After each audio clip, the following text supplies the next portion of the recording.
Hello, hello, hello. Hello, Justin. Narinig niyo ako, guys?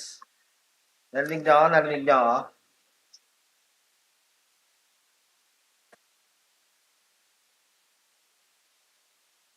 Hello, hello, hello. Narinig niyo ako?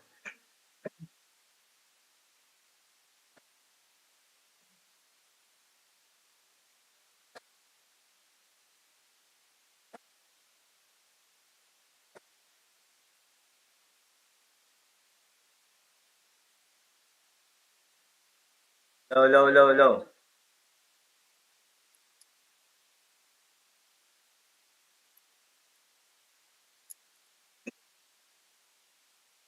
Balik naman ang stream, guys.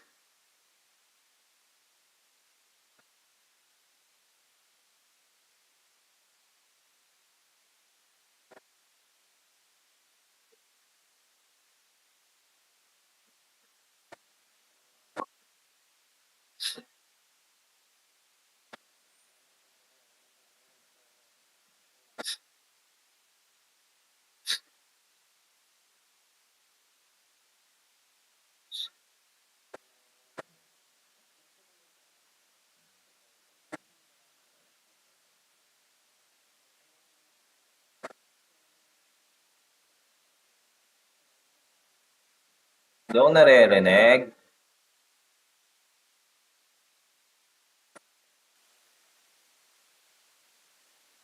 Hello? Okay na? Okay na, okay na?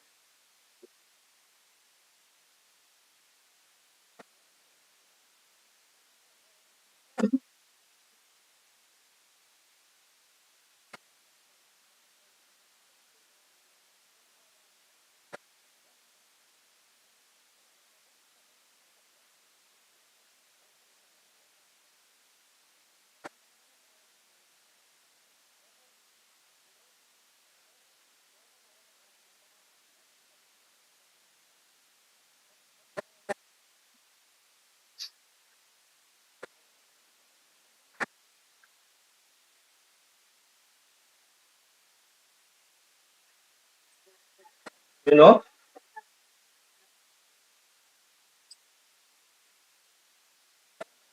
Palag pa naman ng TNC, ah. Ano na ba TNC ngayon?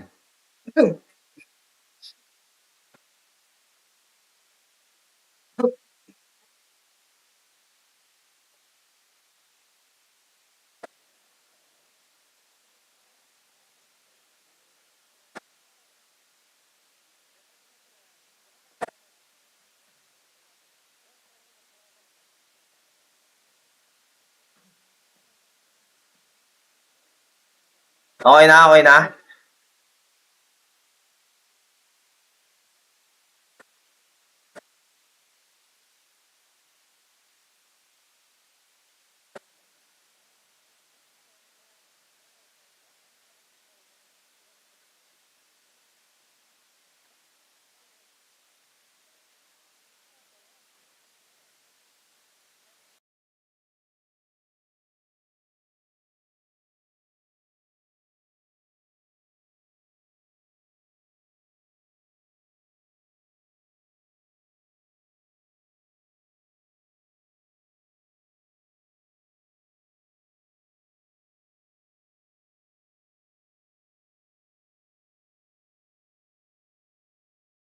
common problem now for some TNC is how to actually end games. Yeah. End games. I think that's the most important thing, especially now.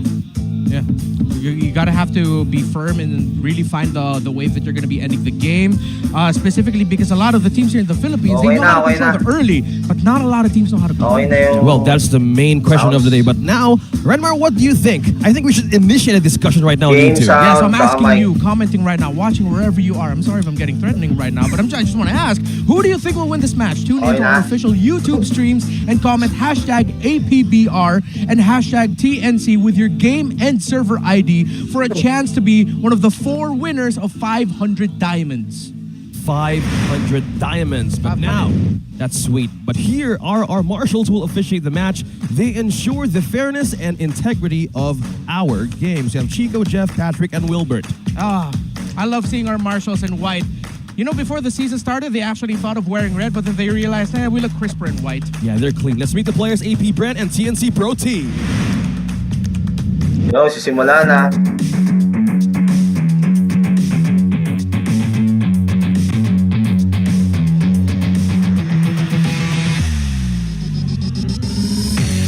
So guys.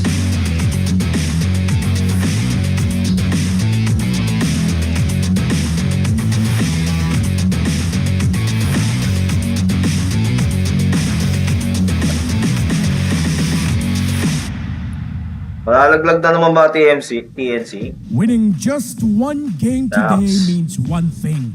They secure a playoff slot, and the dream to defend their throne, their crown, lives on. In case you forgot, they are the champions of the Philippines and the reigning champions of the world, APBR! Welcome back to the lineup, Pando!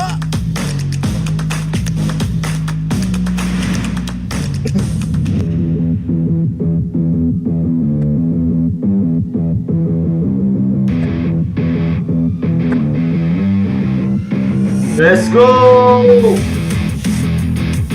Go!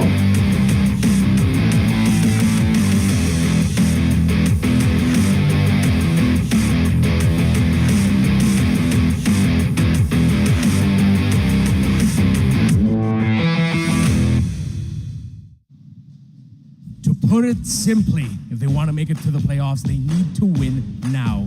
A mountain stands before them. But what their process will be, we shall see. Is that a fan, or is it time to rise for TNC Pro Team?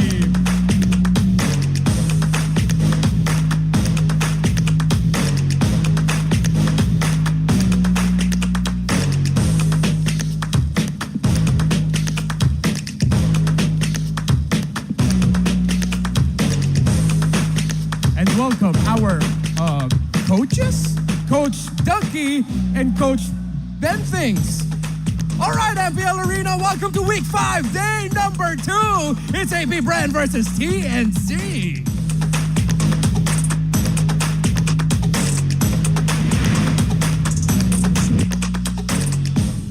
I just got a little bit confused by the referee, or is it Coach Ducky? But hello, this is the lineup of AP Brand. Pando is back. Yeah, it's good to see him back. Debut match in MPL Philippines Season 13. I just want to say, the AP Brand After Party, I became a big fan of Pando even more. The way he talks about this game, the way he understands it, the fact that he provides a pro player perspective for the coaching staff of Coach Trevor, Coach Ducky, then it was Coach Bren. You cannot really downplay what Pando brings to the table, and man, the guy can play too.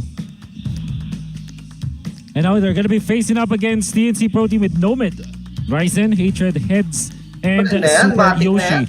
This probably is the most stable that team will be seeing TNC, and probably this is going to be their lineup now that we've started the second half of the season. We'll be facing up against a team that the caliber is pretty high. But if you're looking at TNC Pro Team, you have to take note of Nomad himself.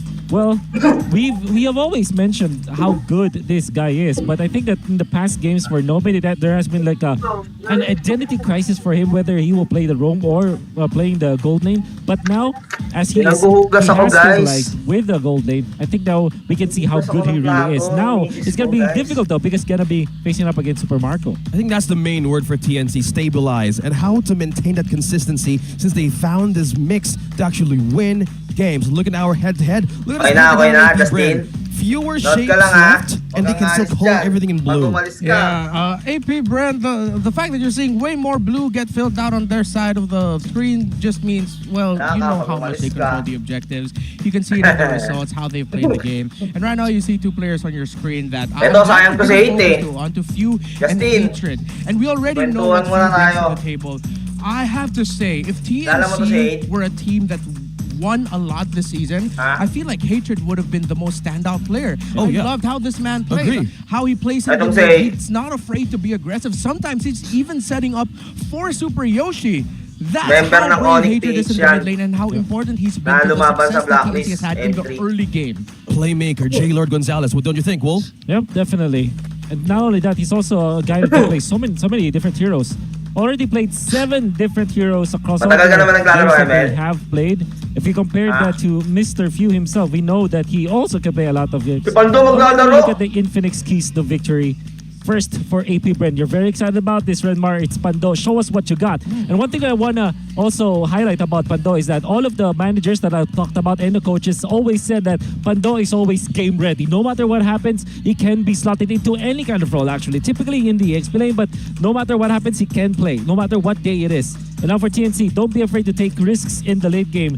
And I think I kind of agree with this, but sometimes, you know, they overly become aggressive in the late game and sometimes they lose their early game spike of teams. Secure heroes that extend. We're looking at the side of AP Brand. We know that they can go for those system heroes, even Uranus eventually or Thams on the XP lane. And are looking at TNC, we know that they have been looking at burst types of heroes. They go for Harith, they go for Gusion, those kinds of stuff. But they have to look for heroes that kind of extend the team fight. So don't go all in. Try to go for the poke battle for both teams. Yeah, extended team fights, you have more better again leeway on how to make a game work. So Hatred and Few love to focus on, but with Pandora you've mentioned something about how he's always been ready.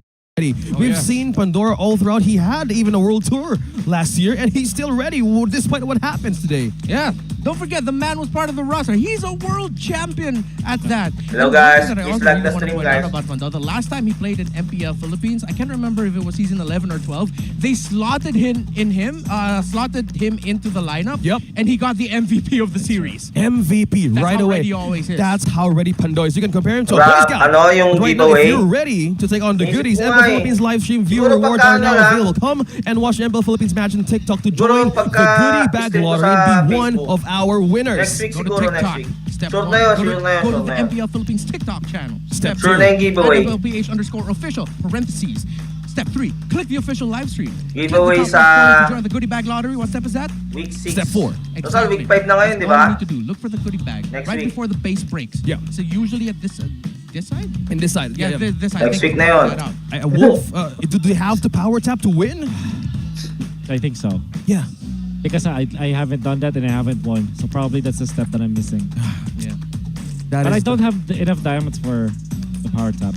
But you can. You can have it right now. Again, we can have discussion on YouTube. Because we're at APBR or even TNC, you can actually win diamonds, 400 each for the lucky viewer or commenter. We're reading your comments. Random is reading it right now, even Wolf. Yeah, I'm gonna hop on it. All right. Okay, in a few seconds from now, we are entering the draft. What is going to be the surprise pick? What is going to be the draft? Because again, we've seen surprise picks last time from Hatred. It was the Aurora. Let's see how this goes. Weighing on the win rates, we have 80% favoring Bren on the blue. Yep. When it comes to surprise, maybe Chip is the surprise for both teams. We know that we don't have any data yet of the actual efficacy of this hero. So we'll see if that will be the priority here for both teams. Another surprise maybe. Please like the stream guys. Those heroes that kind of is only used by specific players, like the Gusion, for example. We know that ibaba ng TNC dyan, Louie. hero, Stand so that tayo. could also be a surprise. Baba nila yan, Louie. Puta, magaling gumamit Yeah. yan si Pio na yung I'm feeling Louie. it. I'm feeling it. Yeah, I'm feeling. Vanilla You know what I'm Louie. feeling too? I'm What? feeling chippy. I want to see a chip here. When Epic. I can Baba imagine how ng happy you TNC were dyan, yesterday. Louie. But Ipipick naman ng Chip Brent. didn't win, so I'm not that happy. yeah. The pick was made happy, but yeah, it's the win, right? It's about the late game answer.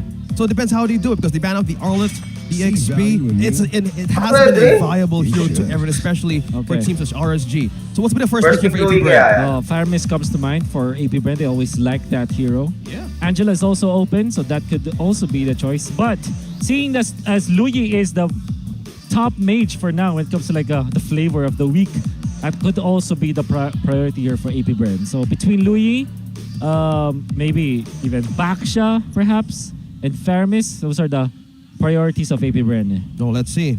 We've seen it time and time again. It was a staple all throughout the World Tour and how their meta goes, but it was a different thing. The Fenrir is already out, so freely taking the box show with him as a prio pick. Yeah. I wonder what this means. Do you think AP Brand, them first picking the box, just sort of thinking like, oh, TNC are probably thinking of the Angela? Yes, because there's a lot of like good sustained heroes still left, but at the same time, it's also a priority for TNC. So there's the Roger, typically paired up with Ruby, perhaps, Oh, yeah. or Ruby or Aramis. Second time around. Oy, chip. is in. It's the chip. So you go Louie if you're AP Brand, and Kairi is always the choice, but Chip na naman everyone is ah. a team that also picks up the Harith, so Harith wins over Roger, I guess. It's a idea now for the team, so that's what I'm thinking here. Yeah. I'm thinking though where this chip is gonna go because there's a lot of conversation about where he's actually played best. There's Rome, there's XP. Some people are even saying that, I believe it was a player in Indonesia who mentioned, yo, he could be really good in the jungle. Wow, really? Guys, comment down below. What do you Okay think? lang ba yun? What do you think? Okay, Comment it down. sounds guys. Hashtag Kaya APBR and ano, hashtag TNC. So Yeah. what could this role fit into, especially you're playing it with Kumain kasi TNC's ako eh. lineup? Faramis. Hindi sila nag-Louie, no? They go greedy here, AP Brand. Well, there's no Minotaur anyway, so they're gonna be A-okay with that. This time though, they have to pick up their jungler. So typically you go Akai or Bats in this case for TNC. Witness the light of Virgo. Oh, Whoa. Okay. Good This ka. is a pick that's been getting picked up more often, like Wow. across the MLBB esports regions. It was played last night. That's right. In O ano Indonesia, yan ah, pagkapasok ng chip, sabay Malaysia's had a ulti few ng games Odette with ah. Odette as well. Patay lahat. We had one or two with Odette. I think we had an Odette. Was that yesterday or last week? that was that was last week. Yeah. The thing with Joke lang. Odette is, you know that your enemies are gonna be grouping up together because of the Faramis, nature of the Faramis. Odette kind of shuts that down. You know, the rebound from skill 1 is gonna be there for the stuns and also the ultimate, obviously, which takes out the extra shields, and a very good ban on the Masha as well. I think Anong it's a strong variable to Anong think of the skill standing how naman you nitong go up against his TNC? first three Hindi ko picks. Right? nakikita. There's sustain, there's escape. Somehow there's still an inch that can stay with you even you go out of team fights. Guys, may in-upload ako bagong video ha. Panoorin nyo naman. That it might be the second time being used in this season, and it has been proven effective depending on how their lineup works. Yeah. I'm seeing a few comments in our comment Ano section niya, right now on Marcano? YouTube with the Ano niya? MLBB esports stream. People are asking who Pando is. So we'll just take a quick moment to say he's been the long-time sixth man of AP Bren. He played consistently in Season 10. He was slotted in once or twice in Season 11 and Season 12. Yeah. And the last time that he played here, well, he got a series MVP. And behind the scenes, well, Pwede You pa, mentioned it. pwede Coaches pa always kunin say that ng Pando is always principal game dito, ready. Louie, Game no? ready. I think Akai should be the choice here for TNC, and they also like the May Barabis Benedetta na in this sila. case. Incarnation of Oh, Capricorn. they Pando go naman Marcus naglalaro eh. instead. Okay. Ay, di Oh, ba? there's your sweeper. There's your jungler. AP Bren XP pala sa Pando. can pick up. They're looking for EXP as well as the roam. So Grok, but Grok's already banned out. yeah. I think a Yuzhong. Oh, wait, no, it's dive heavy. Yuzhong would make a lot of sense. Angela is still available, so that might be a choice for AP Bren if they want to go double sustained. Angela plus CC, I guess. Oh, yeah. dito That's back a sa si strong combo, KLTC. actually. Lapagan nila ng Hylos CC yan. has been the most played hero for Ang hinan yan. TNC. Lightning. You go No, Aegis Hylos, no? The evil god. Probably Pasagan talaga yan, no? XP, right? Walang alisan sa pwesto. or Rome. Or Rome. The body suffers. And Oh, okay, you're right. Benedetta. We steal Okay. the Benedetta. So how's this mix for the XP combo? Really, really good. Really good for AP Brand. They chose the Benedetta. That's why I thought that Benedetta should be the pick for TNC because it could be snatched by AP Brand. So for TNC, you're left with, oh man, it's difficult. Maybe Lapu Lapu. That's the best choice here. Oh yeah, I would really like the Lapu here. Just clear Or a up the ultimate Paquito. with the Farum as well. So Those are the only two choices here for TNC, honestly. Paquito or Lapu Lapu. let's see. Let's see how TNC answers for the last pick. We have 15 seconds to go, and people already in the chat like, how is the combination work with Chip and Odette? Thams? Now, what is the last? A We're about Thams, Thams is Paquito, okay. or Lapu Lapu. What is it, TNC? Show it for the last pick. Yeah. Let's see it. A punch for Okay. Yeah. Makes a lot of sense for Benedetta, but overall, it's gonna be difficult. I think I like how easy AP Brand's draft is. Yeah. Really is. If you get my meaning, it's easy, you know? Yeah. it's easier to pull off. Yeah. When you really think about it. The lineup of TNC Pro Team, yeah, you have a lot of room for hijinks and surprises, but to call it an easy strat to play compared to the lineup of AP Bren wouldn't be that accurate. You need next level, how do you call this, coordination from the side of TNC Pro course. Team if you really want to play around the chip really well, especially with his ultimate and how fast he can get around the map. And that is the main thing that they need to answer. Coordination and going back to their infinite keys to victory is how to end the game. Remember yesterday, the problem from Barangay Omega's late game was the answer when they got wipeout. Again, the portal can do like a positive or a negative approach or even a positive consequence, but it depends how they pull it off. Which draft will actually show up good in early game? You've mentioned about AP Bren being more like easier to pull off, but for TNC, coordination is key. And we'll see how this goes, especially in early game. In terms of the early game, if you're gonna ask me, well, I don't know why every time I see a Martas and a Paquito in the same lineup, I'm inclined to think that it's gonna be that. But then considering that what AP Bren has in their lineup and how AP Bren likes to play, Ooh. I'm leaning towards AP Bren. Yep.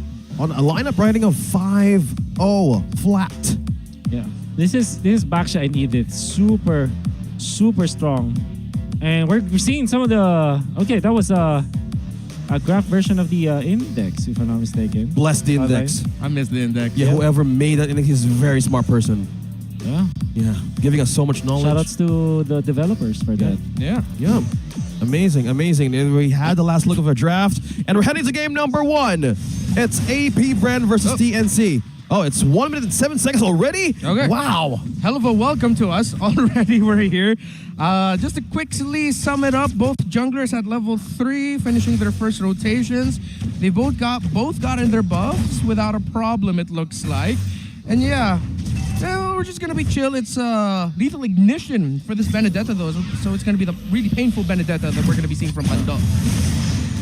Just by thinking of it, lethal ignition early game. So more under pressure than the EXP. Now, Heads rather used to check on how he would counter pressure, especially now that AP Bren is just completely having a focus on the few seconds in the EXP lane as of this moment. Yeah. We'll assume that for AP Bren, they're gonna be taking advantage of their good team fighting around the Faramis as well as the Edith. Very good sources of damage and sources of sustain. You have a lot of tankiness in you.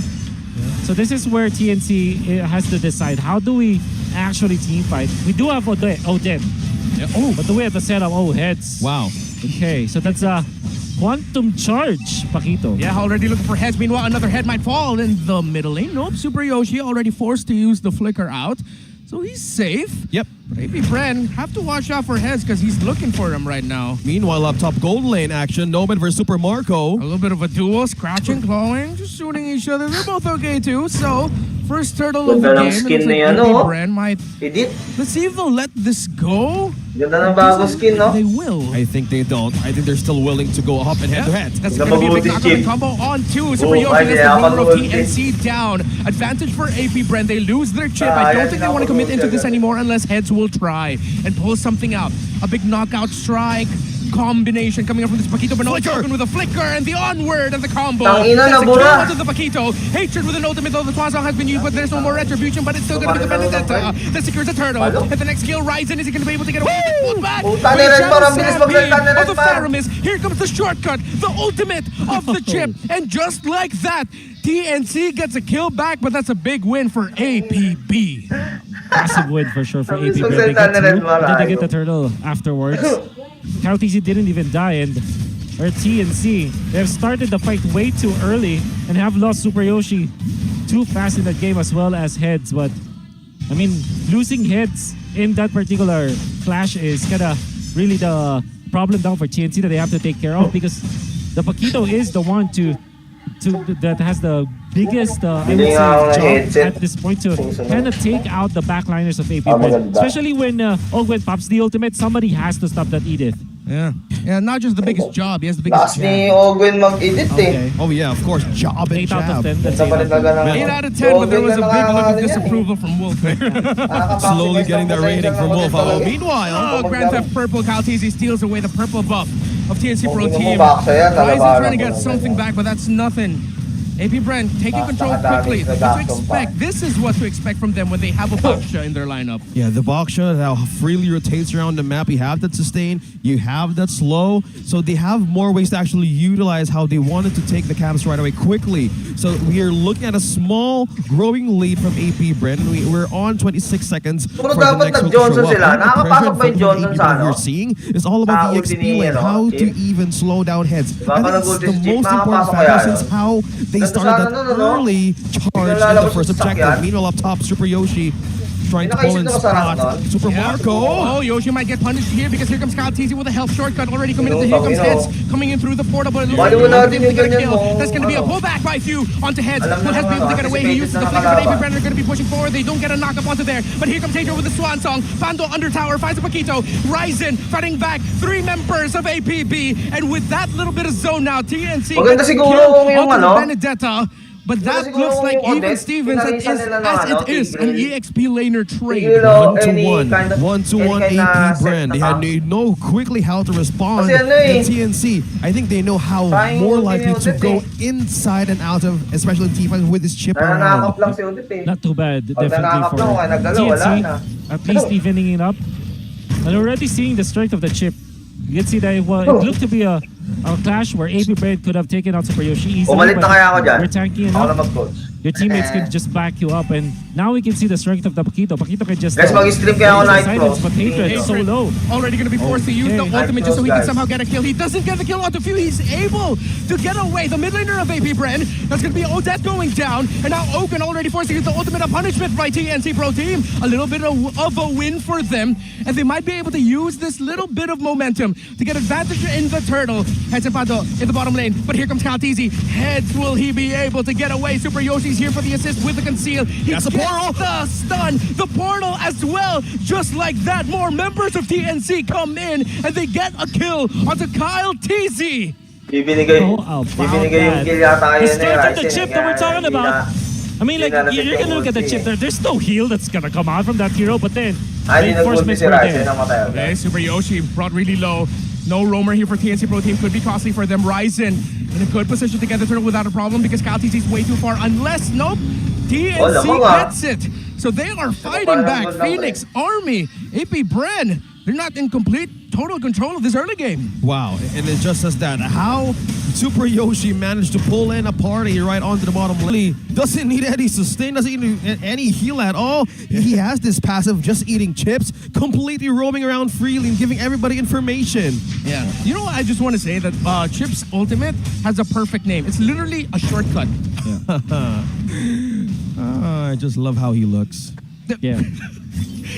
The tone in which you said that is kind of surprising, but now Oakwin he will not be able to get away like Dalag ba, guys? Able to connect there. Oakwin falls down. Super Yoshi already has an immortality. That's a fast built immortality for him, but no TNC Pro Team are pushing back the members of AP Brand. They're trying to get Few. Already the Nether Realm goes down. Will Few be able to get away? He does not have the flicker just yet, but he doesn't need to commit it because now TNC need to go back. Lang guys, ah. Easy. He still wants a little bit more. Can he get Gold Bursters off? He will not get the pull. Here comes a Blazing Duet. Can he get Ryzen down? He's going to be able to get close enough. No, he does not. and Super Marco able to BMI just in Putang ina, time. biglang Just umina looking yung at the Wi-Fi. extended team fights, TNC Nakakurot naman. totally showing prowess on what they can do against AP Bren's lineup. Hold that thought. They're still trying to recall back to base. karltzy cancels the recall of Super Ayun na, Yoshi. babalik You na, mentioned about guys. the Babalik na, immortality. wait lang. I think the mindset right now of Super Yoshi is I can just roam around every possible corner they can reinforce. Oh, that was a close one. A little bit of a yikes scenario here for Super Yoshi, but no, he drops on the floor. He just recalled back. It's just like, Yeah. he'll drop down the portal. What? Okay na guys, okay na. Uh-huh. I Nagloko lang actually kanina, helped nagloko. Nomad so much because Nomad is able to get some of the minions up top. And I figure that everything is equalized. Start looking across the board. Nobody's leading by a significant margin. Maybe the biggest winner here is Pandora, and that's the only reason why that's the case is because it's a Benedetta anyway, so he can Wait just lang, guys, push and participate in the team fight. So, yep. May na yung Wi-Fi, having hindi mo the lumabo. Yeah. At one point in history, his name was Pandora. That's why from time to time you might hear us, the casters, call him Pandora. Weirdly enough, we're still not used to calling him Pando. Yeah, it's a very quicker name to say Pando. Yeah, but in my head, he's always Pandora to me. Yeah, we've seen how he actually started back in the season, and this time around how he. Wait, somebody's following Few. Okay, no. No. Able to get away, but that's. He was so close. Oh my God! Wait. How? Was that burn damage? Yeah, that was From definitely lethal burn. ignition? There was 2 marbles. Yeah. Okay. Okay. Heads. All right, you knocked out Pando 1v1. Okay, that's two good sequence of events, series of unfortunate events for AP Brand, but really good for TNC. Yeah. Cross map play here already committed by Super Yoshi. No, the flicker. Didn't make it. Make it to the wall. Didn't make it. The immortality gets popped. Oh, unfortunate there for Ay. Super Yoshi. Not able to Ang flicker patay past the sila, wall. si But Jim. no Hatred close by. The jungler Ryzen. Okay na, guys, okay na. TC Pro team will not be able to Kanina contest nagloko this lang. turtle healthily unless somehow Hatred. He pulls off a miracle. tangina. Is he going to be able to use the Swan Song? Yes, he does. Ryzen is here as well. Ogun whittling away at the Lord. That's si going to be enough for Marco. TNC down. No more Roger for them. But that's going to be the Yo, E. si Ozan Marco, going down boy. as well. Ryzen trying to survive. He gets few. The Lord gets reset. And APB find a big win. Patay! It's trying to get something. He gets petrified combo by He's Pando. low. Basic Low. attack. Oh, he gets the flicker away. But AP Bren are in the lead and looks like they'll be able to get this Lord unless Super Yoshi, a miracle? Can he? No, he will not. Super Yoshi already used the Y walk. Already used that little jump point. It's like a portal thing. But yeah, AP Bren won the Lord. Yeah, despite how Abram got that objective. beacon. Yeah, a beacon. Beacon there. Thank you. The okay. beacon. Yeah, the beacon. Man. And TNC, despite how that team fight happened on the Lord, Heads was trying to make a trade up top. He tried to push and put in some waves and minions in, but AP Brent still managing to hold his lead. And TNC always having that moment where their decision making is just way down. And literally what happened in that case. Ooh, Ryzen. Really difficult scenario for him, but he'll be able to use the Mortal Coil to get away. Slow, steady push by APB. You see the Paquito trying to manage the minion waves in the bottom, and up top, AP Bren see their next target in that tower. Man. TNC tried to push up top while trying to contest the Lord, but then Super Yoshi died, and that was a misfortune. I think for TNC, what generally happens with them is that if somebody makes a mistake, it kind of feels like everybody's just trying to correct what is happening, and 1v1 here between Heads and karltzy. Somebody has to save Heads. Heads But Kyle's here. doesn't sidestep the shield. Still trying to get away. Look at that Baksha just chasing after this Paquito. Oh, use the but retribution. karltzy already forced to use a retribution to try and take him down. Well, he's Nomad's gonna pulling- be here. Shield unity. karltzy needs to roll away, and he does. APB. Wow, the aggression. Still managed to pull them on on that side. Meanwhile, karltzy is up here in mid. Despite what's happening there, I think AP Bren also wanted to secure some camps down bottom. How they managed to actually chase him down, they look for a possible even trade. No, TNC's macro is just going down. Laki na ng lamang ng ano, pre. This has always been their problem. Yeah. Where they're losing. You can see that they can team fight. Like individually, they're really good, but as a team, their macro is like really bad, and that meant that we might lose another game because of that. But we'll see if TNC finds an opening to eventually team fight. Because 5v5, I think TNC have figured it out. Know already how to team fight. But outside of those skirmishes, if it is going to be like a macro battle, that is typically where they lose. Yeah. We're looking at the real-time win rate right now, 65% inside of AP Brand. What do you think, chat? Comment down below. What's your prediction in this match? Because APBN is on the lead rather. Comment down your predictions, comment down whatever you want us to discuss with hashtag APBR, hashtag TNC. With your game server ID, you can actually win diamonds today. Heads and Pando. Makakapatay For that 1v1 again. So you see here the members of TNC are a little bit spread out because that's what you expect when you're playing with a Chip. You see Chip standing on one of his beacons right now. I've been using Chip a lot, but I still forget the numbering because that also changes depending on what side you're on. Oh yeah. So let's see what happens. See Chip by the Lord, karltzy there as well. So at any given moment, Super Yoshi can just use his ultimate on a member of APBN and suddenly it's going to be 5 Pwede minutes of pala TNC yan. by the Lord.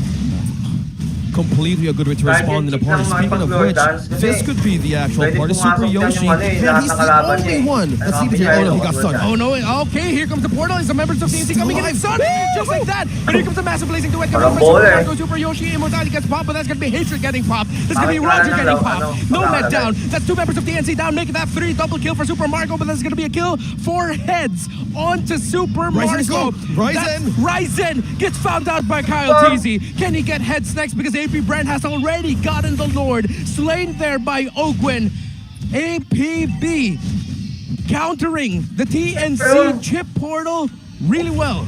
Punished. Oh, man. Punished right away, and now APBN is on the base, knocking the last tier turret in mid. 1 man left to defend. Can they still hold? Can Head still hold this? A lot of damage by Heads. A lot of damage onto him, and that is game number 1 for APBN. We've discussed how important this match is. APBN versus TNC Pro Team. And just by winning this game, APBN just secured their playoff spot. Congratulations to Playoff APB. na. You have to take note that still is the looming problem for TNC. Good stuff that we're seeing in the second turtle as well as the third turtle, but then the first Lord fight, I guess they were so anxious to utilize this chip play, and they did it twice, and unfortunately they have lost both of the engagements. They're getting pickups, but they're not winning the economic battle against APBN. Yep. And that's what we were talking about earlier in the draft. For the people looking for Flap, by the way, yes, he's just there at the player waiting area. Looking for coffee. Just looking for coffee and, of course, rooting on for the team. But yeah, lineups that have Chip in their selection means you need next level coordination for that. And from time to time, again, in the early game, we saw glimpses of that from TNC. Yeah. But as the game dragged on, that's when, as you mentioned, the hesitation crept in. You can really see that it's not really just about the hesitation, but really actual bad decision making, just because they were so confident about their composition. We see. I mean, I understand why that's the case. They have taken out the members of APBN in specific occasions, but it's very difficult to repeat against or duplicate against APBN. Again, APBN has just secured the playoff spot in MPL Philippines Season 13. As Renmer mentioned earlier in this show, if they win by a series, ONIC Philippines enters as well. Yeah, if APBN wins the series, that means ONIC also gets a playoff slot, which is interesting. Yeah, I don't think we've ever had that. yeah, for only 5 weeks. Yeah. Effectively.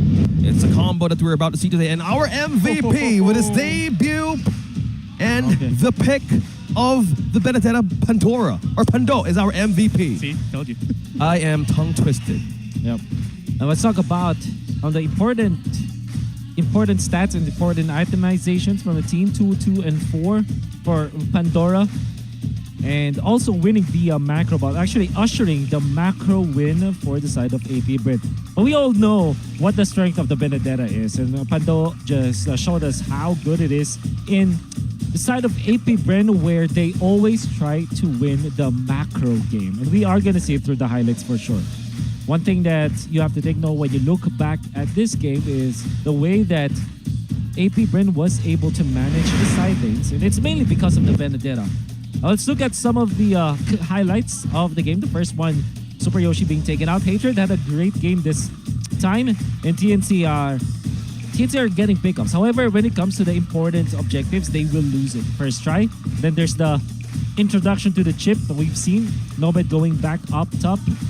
And Pando obviously getting a kill onto heads. Ryzen going for the backlights, but the Faramis is such a problem for the Martis. That's why I thought that the Martis should not be the pick here for TNC, because we already know that there's a Martis, there's a Faramis, and Faramis kind of shuts down everything that Martis wants to do, right?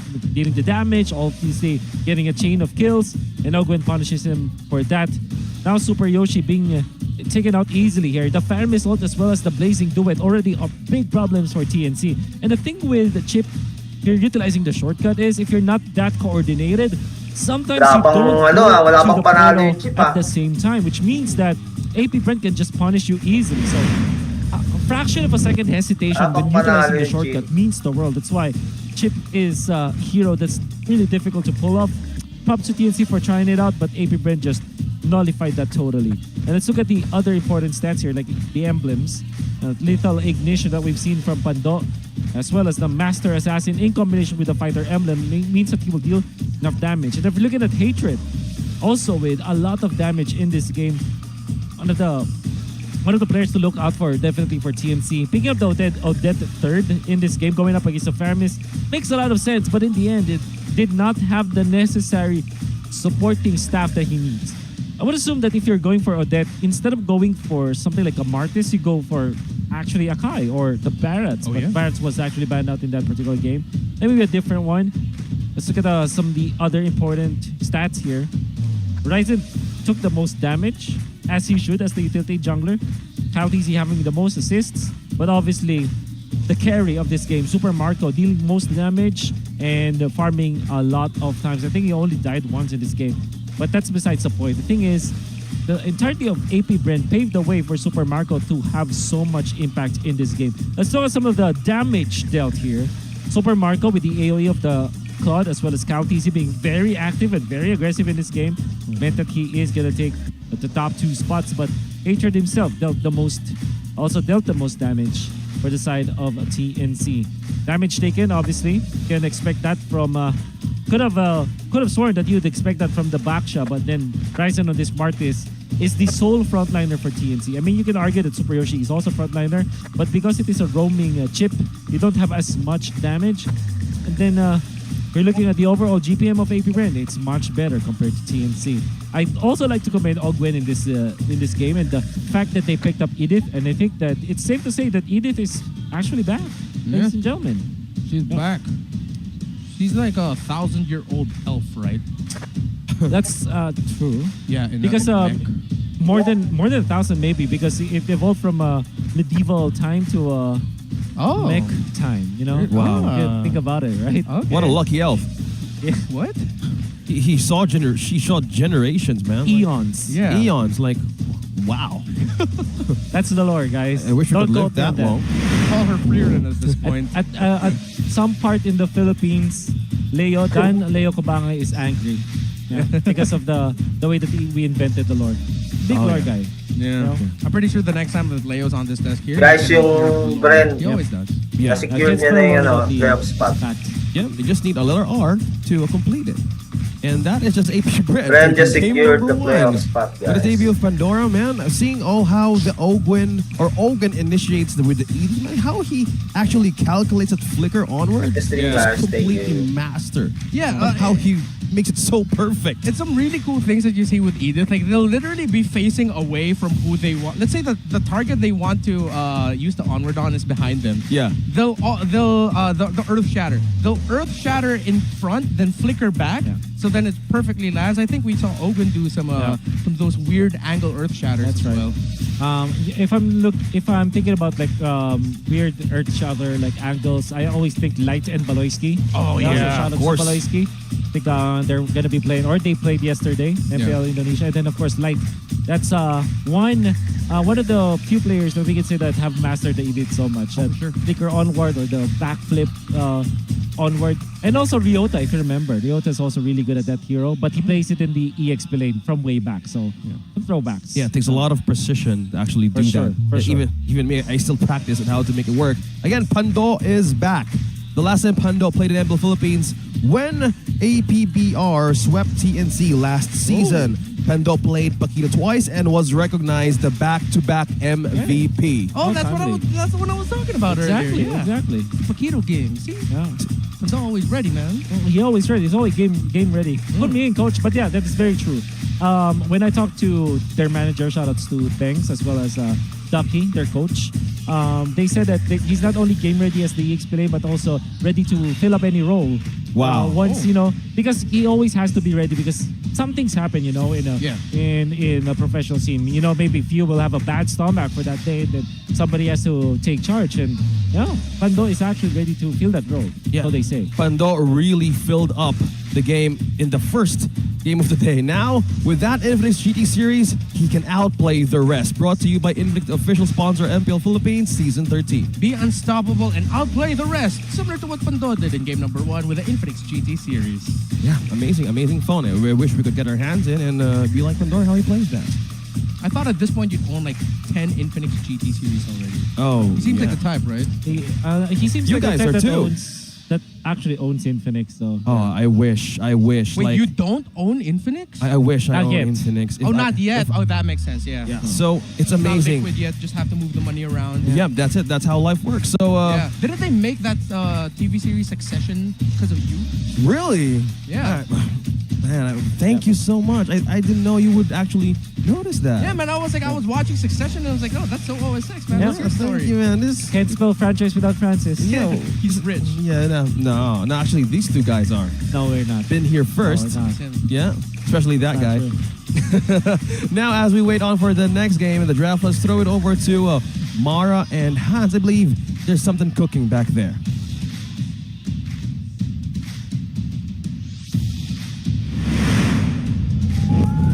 Talagang nakakatuwa pag ang pamilya nandito sa MPL Arena. And here with us, Mommy Vanessa, Mommy ni Pando.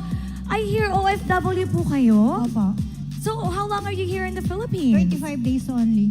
25 days! Is this your first time? First time watching live Mobile Legends game and first time makita siyang naglalaro ng online MPL. Nice! Oh, nakaupo siya doon ngayon, Hans. It's so nice. Kita na natin siya ngayon. I mean, kilala po namin si Pando as Pando, a player of APBR. Pero para po sa inyo, kamusta po si Pando or how is Pando as Vincent? Oh, yeah. As Vincent, he's very loving son and also napakabait na bata at pagdating sa financial, marunong siyang humawak ng pera. Mahina ng boses. He's been good since elementary. Ayaw itaas ang mic. Taas niyo po yung mic. So, galing po kayo, di bang UAE?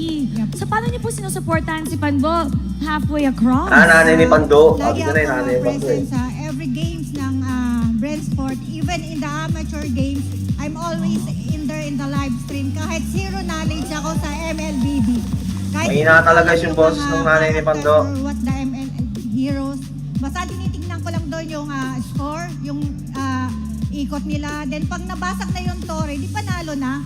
Tama naman, That's true. tama. It's nice That's to have true. your support, Mommy. Sobrang heartwarming nun. Kasi from amateurs, nanonood na po kayo. But now, how does it feel? This is your first time watching your son at the MPL Arena. I'm sure that he's listening at some point. Ano pong message nyo kay Pando now that you're watching him live? Pandoni, alam mo naman ever since naglaro ka during your amateur days, kahit zero knowledge si Mama, I'm 10 years OFW since na naglaro sila ng ML, nasa abroad ako, pero 100% number one supporters nila ako across the miles, no matter what. Kahit zero knowledge si Mama. And for me, Brandsport lang ang malakas. Amin pa rin ang S13. Ayun. Yes, Mommy. Brand yun lang ang malakas. importante. Ang pinalakas, brand lang ang malakas. Brand lang ang malakas. Thank you, Mom. It's nice to always have Nice to your see you, Po. support. you, At Po. ngayon, maglalaro na si Pando. Kaya babalik na tayo sa ating mga casters.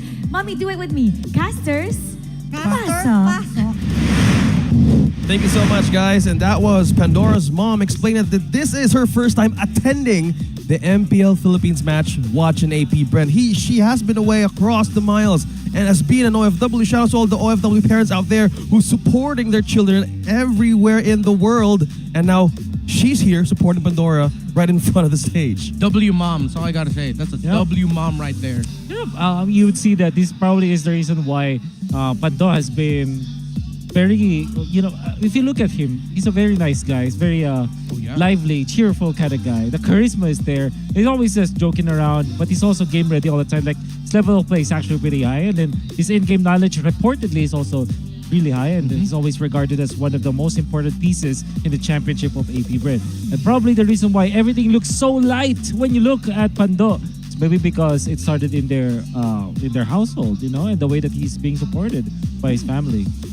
It has been like a great journey because again, all of the players in MPL Philippines has again, we're looking at something to actually push us forward, and Pandora just actually how he inspired everybody, including her mom, to just go with the distance, especially going back here in the Philippines. Now we're in the second draft of this series. Let's see how this favors APBR and TNC Pro Team. Now going back on the blue side, still the same, and TNC still remain in the red. Trying to imagine like what else are going to be panning out here. It should be the same as before. Eventually, the Arlet should be banned here for APBR. True. Unless they really want to take it first. First pickable, yeah? First pickable, for sure. But I feel that there is also that factor of them taking away the heroes that will be good for Ryzen. So maybe Fredrin as a ban. Oh, that was banned by TNC actually. TNC, yeah. So in the last game, it was Arlot here, okay, and then a Fredrin ban for TNC. Yeah. If it's not a Fredrin ban, if Fredrin's left open, I wouldn't be surprised if APBR just take it right away. It's their most picked hero actually. And then really for TNC, I think they let go of the Fredrin, pick up the Faramis. Oh, so I mean ban out the Faramis, let go of the Fredrin, maybe get Baksha along the way. Ooh. So they will have that. But between like Fredrin, Baksha, Martis, and Akai, and then Barretts, all those utility junglers, teams actually will always favor the Fredrin just because of that retribution factor. So this should again be the Baksha or a Faramis for APBR. Yeah, still could either be the same. Yeah. Okay. You're right. You guys are right. So you pick up Roger for TNC. I think that makes a lot of sense. I'm sorry, the way that OSX just said that, it sounded like he was kind of like Very angry sus. about it. You guys are right. Yeah, man. I'm surrounded by the two greatest analysts of MPL Philippines. What more could I ask for? Well, Midnight isn't here. Yeah, you guys are here. To the shop Magic Midnight. is not here. Yeah, sad. Looking at the highest GPM after week 4, Supermarket is on top 1. Followed by Karen Doming. So Chip, Oh, Chip wow. Roger again. Golden crown. Okay. What? Odette Chip, okay. That's what okay. It's still the same thing. Because Odette Chip combo. You go Faramis again for APBR. And Edith, I believe. Because what can happen here is Edith might be the ban for TNC actually. So I will not be surprised if it will be Edith for APBR immediately. Then they pick up the Claude again. I think Claude makes a lot of sense. Claude Or over the Faramis? Yeah, I think Faramis first. Okay. So Faramis Edith. Yeah, that's what I'm thinking for APBR. Or they can just go back to Faramis Claude. Yeah, I mean, it's not that different now because earlier TNC Pro Team in the first 2 picks, they picked up a Roger and a Chip. Yep.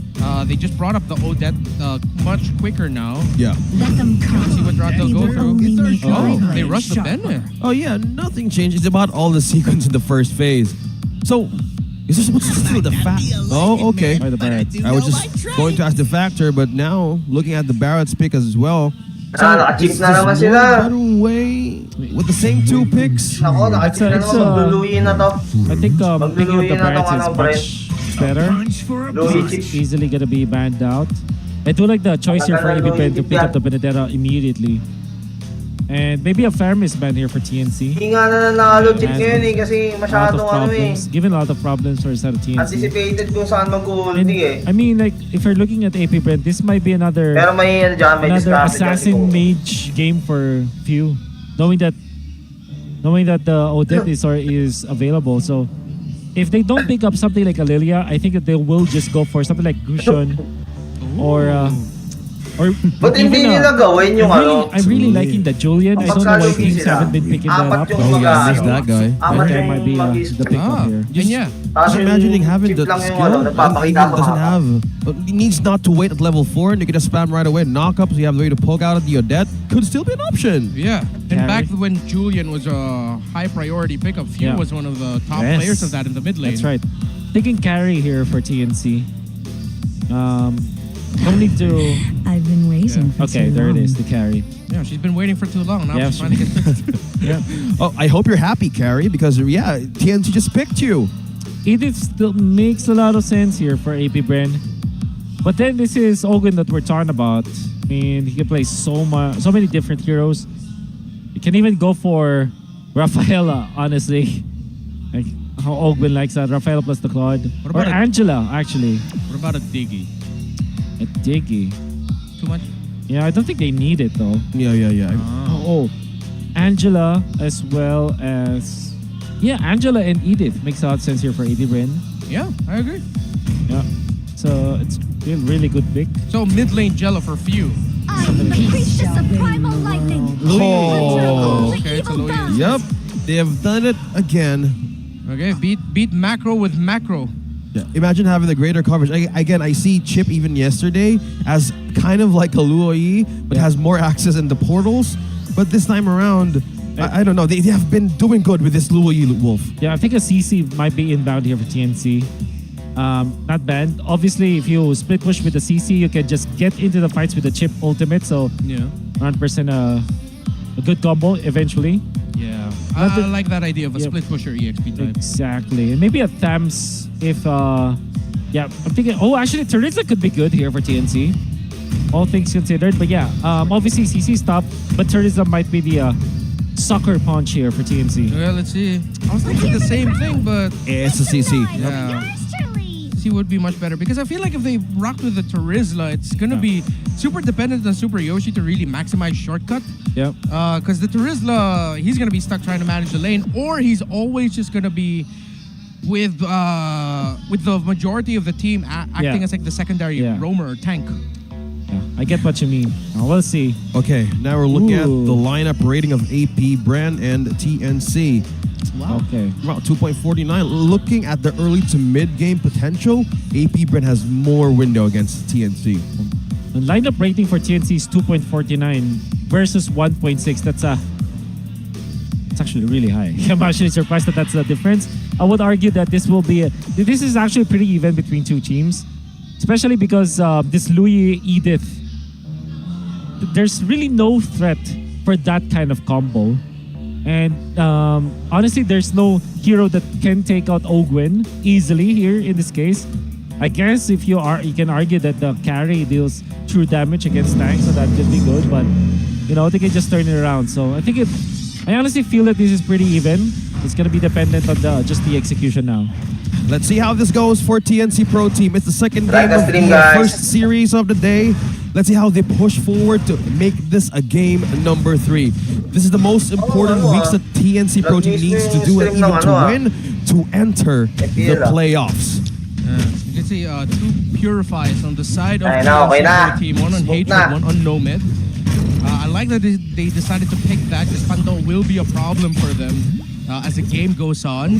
A little bit of an invades right now coming Sabi in. ko sa inyo, magluluyi yan eh. The strength of the Edith, you can just start No, guys, with sabi ko sa Rock inyo, di ba, Ursa, magluluyi yan? take it away from your opponent. So yeah, gonna get a little bit of a lead when it comes to the EXP lane. But it's a pretty relatively quiet early game for AP Bren as well as TNC. Yeah, you guys were mentioning how it could be even Stevens for the lineup of AP Bren and TNC. We've seen this combination before, like a possible deadly combination heading into mid-game. The Claude, the Luo Yi, and plus you have the Edith. Just imagine how we can witness another longer BMI or even a longer invade. They have done this most of their team fights, and the pressure revolves back into the gold lane. So looking at this threat, what could be more possible or viable up against this ship? Again, that was the problem game number 1. Hold that thought. Few? No, not gonna be able to Namatay get si Pew. away. That's Loyi going down. Yeah, Early kill namatay there si for Pew. TNC, and a Level little bit of an advantage for them for the first turtle of the game. It's actually a very important advantage because that means that Louis will not have level 4 anyways. But the thing with Louis is that you're not really that dependent on the ultimate at the first turtle fight, so Yeah. you're okay. But yep, it's actually a very important pick-off coming up from TNC. Yeah. And look at Hatred's positioning because of that. Yeah, he's almost near hitting level 4. karltzy spots him. Okay, Hatred, is he going to be able to get away from this? He still has the Swan Song already committed. Oh, no, but he gets stopped, the Petrify. And even a little bit of a crowd control coming out from AP Brett, stopping the ultimate of VO death. Hatred falls, but the NC Pro team, they're still going to be fighting into this. karltzy still standing. And I'm trying to see, okay, Rise is still there too as well. So still, just gonna be slow, calm, and collected for both of these two, just trades early on. And through that process, Nomad falls in the hands of Super Marco. Right away being killed. That's 0-1 on this carry. Oh yeah, that was solo kill there in the bottom lane. Now who's gonna be getting the first turtle of the game? karltzy already going in a big knockout combo onto Super Yoshi, but that's gonna be Pando again getting the first turtle of this game. AP Brand secure it. That's a big win for them early on. Oh man. TNC just utilizing this chip in the front lines. And AP Brand are, you know, okay, diversion by three members. Nomad gets knocked out, but no, Nomad was way too far under tower. They couldn't push it. AP Brand, okay. So like this is like the threat of the Luo Yi that we're trying to mention back in the tournaments or matches that we've watched. You have this sort of diversion. Exactly how it could be stronger against Ship's Portal.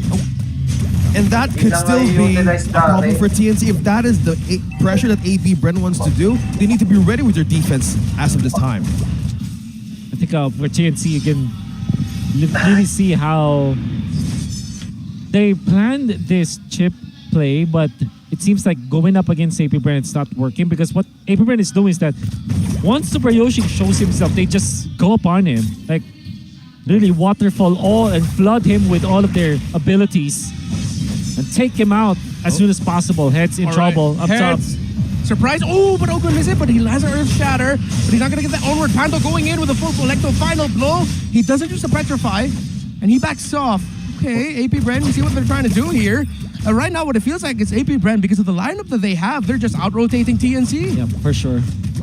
Diversion is so important in this case. And that is actually vengeance that was forced out by TNC, so I mean by AP Brent, they're going to be very happy about the second turtle of the fight.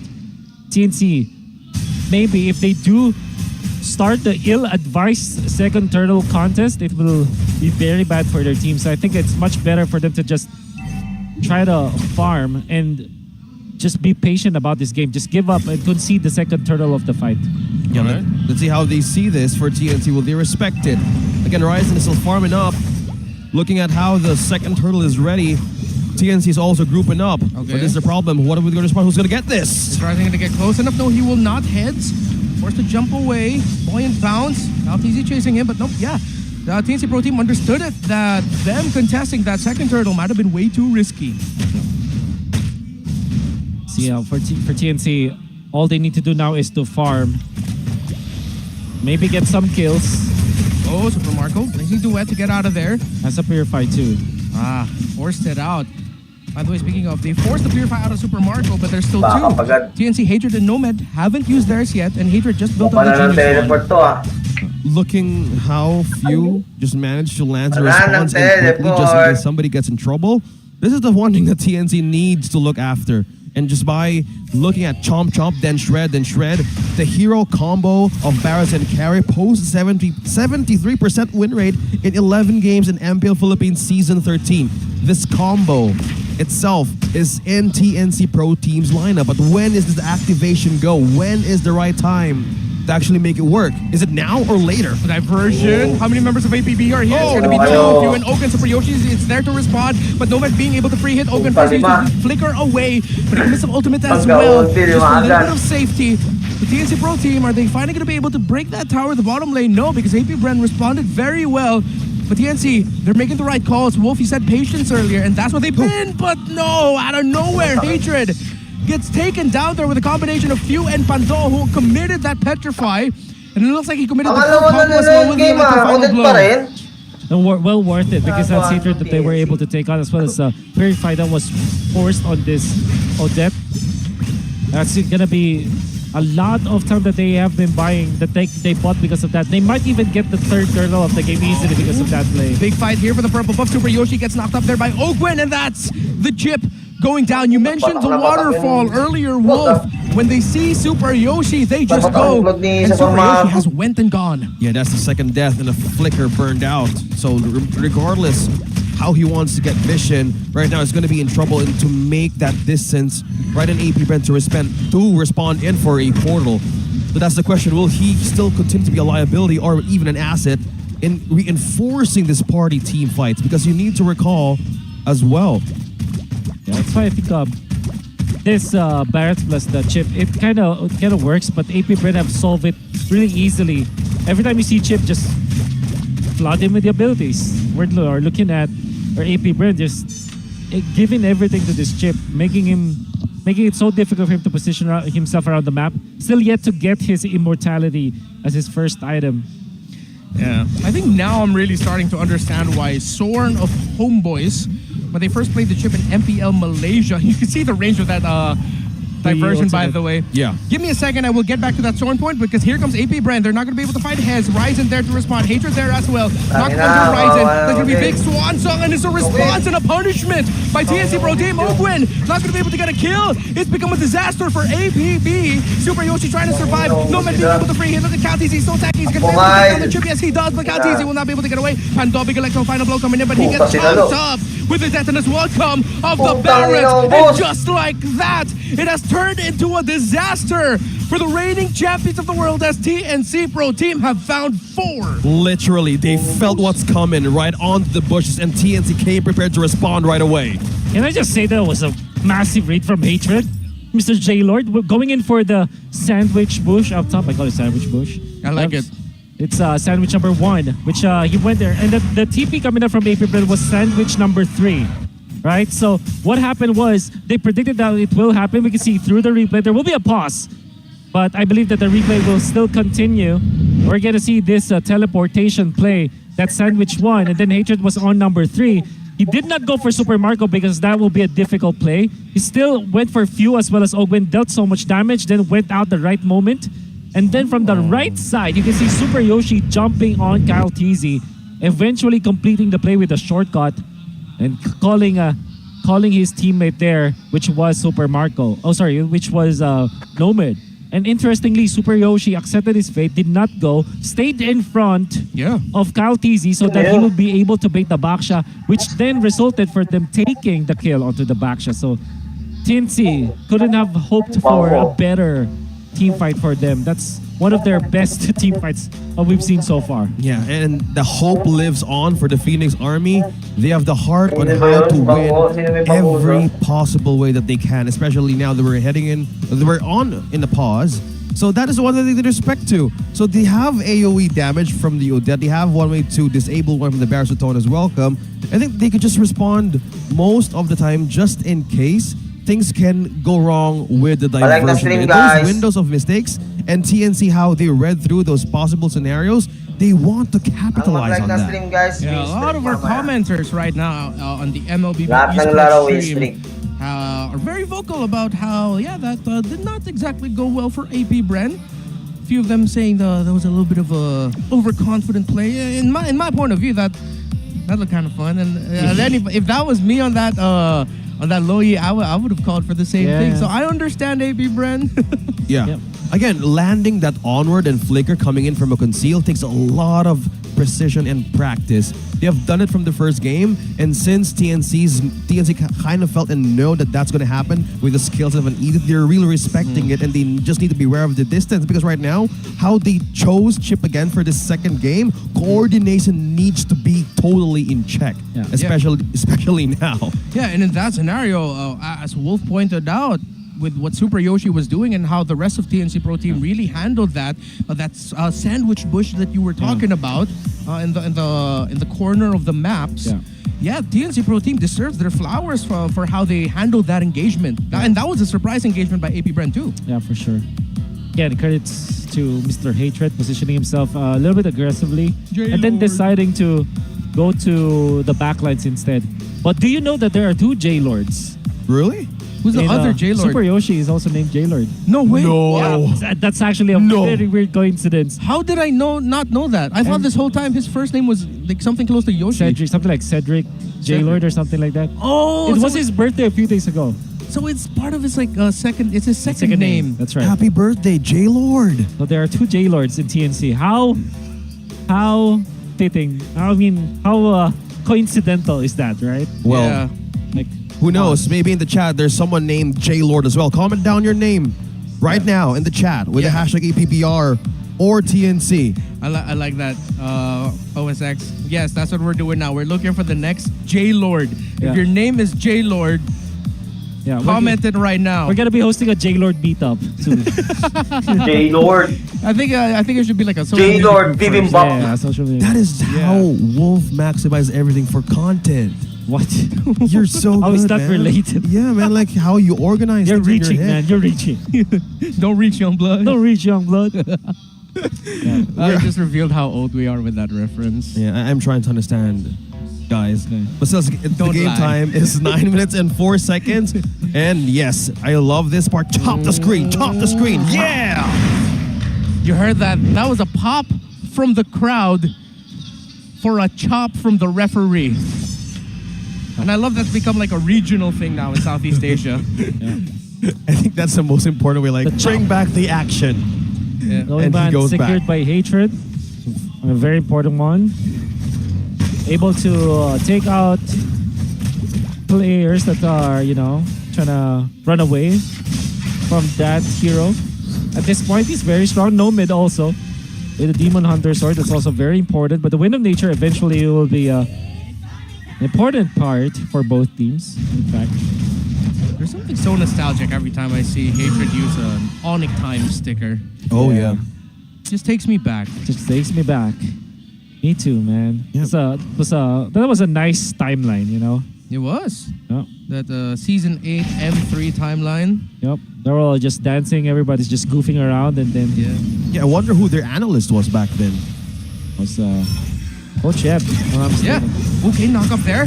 Shortcut already committed. Heads is going to be going in. Few flickers away. TNC Pro Team's going to be chasing Super Yoshi with the flicker forward. He uses the crash course, and that's going to be a pick off onto Few. But Pandol from behind, is he going to be able to get a kill onto there? Because he dashes into the wall. Double kill for that Barrett. But the clapback by APBR is real. They've taken down Hatred. They're still fighting back, but the members of the ENG are low. It's going to be a 50-50 who wins this after all. Double kill there for Ogwen. But that's 4 down yet again. Super Marco. Can you pull off Marco. a massive play? Nomad heads and Ryzen are low, but Marco backs off. TNC Pro Team again with their chip have found a dent in AP Brent's armor. But this is close. This goes. And Ryzen is also low. They cannot hold on to the Lord this time, especially because threat of the diversion, which will now be used. And respectfully, TNC just backs off. I gotta say, that team fight, Ryzen was able to maximize the strength of the Barretts. My God, all of his abilities and spells actually hit. I love it. Even the missile expert, beautiful. Exactly. Everything. So-called teamwork. Deathness welcome. Was able to push a few, was trying to run away Yeah. into the zone of Odette with the so-called teamwork. And then pop the ultimate. Also reached 2 heroes of APBR. My oh my. What a wonderful sequence for the Barretts. Yeah. Also really like how Super Yoshi committed the flicker and the crash course to Yeah. make sure that they got the stun there onto Few. But now it's even Stevens here for this Lord. 2 XP laners on the opposite side of the map trying to handle the minion waves. But Super Yoshi from Super behind. Yoshi, he's on conceal. Okay, conceal, but a drive-by, conceal. Okay, I think he was Oh, just no. trying to get information. I think he spotted. Yeah, Oh, got okay. spotted out there by the litho, but I really thought that was a little bit anticlimactic for me. Yeah. It was like a perfect moment. Like, hey, you want to join the party? Like, let's open up the game. But it's kind of like they respected that moment because, again, the commitment of this lineup needs to be on point. Precision, coordination. Yeah, use all the power words that you have on your dictionary, the adjectives. Yes, APBR still trying to find a good opening here because they don't want to risk it going up against Ryzen and Super Yoshi. So still, just trying to slow things down. Look at that, seizing Benedetta in the bottom lane. Well, APBR are trying to keep their options open in the mid. Oh. Sky Guardian helmet also picked up by Ryzen. Is that the play? Oh, it's a massive play! Few goes down, but Hatred already committed his ultimate. Now TNC Pro Team looks like they're going to be able to fight this Super Marco with a blazing duet. Already the Vengeance is popped up by Heads and it's dealing a bit of damage to the members of APBR. Panto! Super Marco able to free hit and Panto from out of nowhere, from behind, he gets to take down three members of TNC. AP Brand with a collective effort to respond. Now, TNC, it looked like they got way too excited For sure. executing that play. I agree with you. That is definitely what happened there for TNC. Of course, they have seen the Louis being there. And I think that they are trying to take out Few as soon as possible because he deals so much damage in team fights anyways. And they're trying to do it before the Winter Truncheon is up for Few. It's not yet available for now. It hasn't been picked up, but later on, that Winter Truncheon play for Few will be very massive.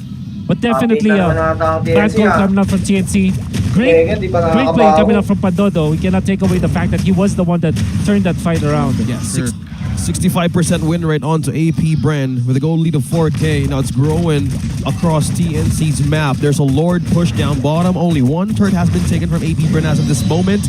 And looking how they cover around the map right now, they really sees potential on how to take down TNC. Again, they have been targeting Super Yoshi. There has been 5 deaths onto this chip alone. And for this, just looking at the damage of Super Marco, just by him now building his way through the end game or the late game, man, damage is building through. There's already a Divine Glaive onto the hands of Hatred's Odette.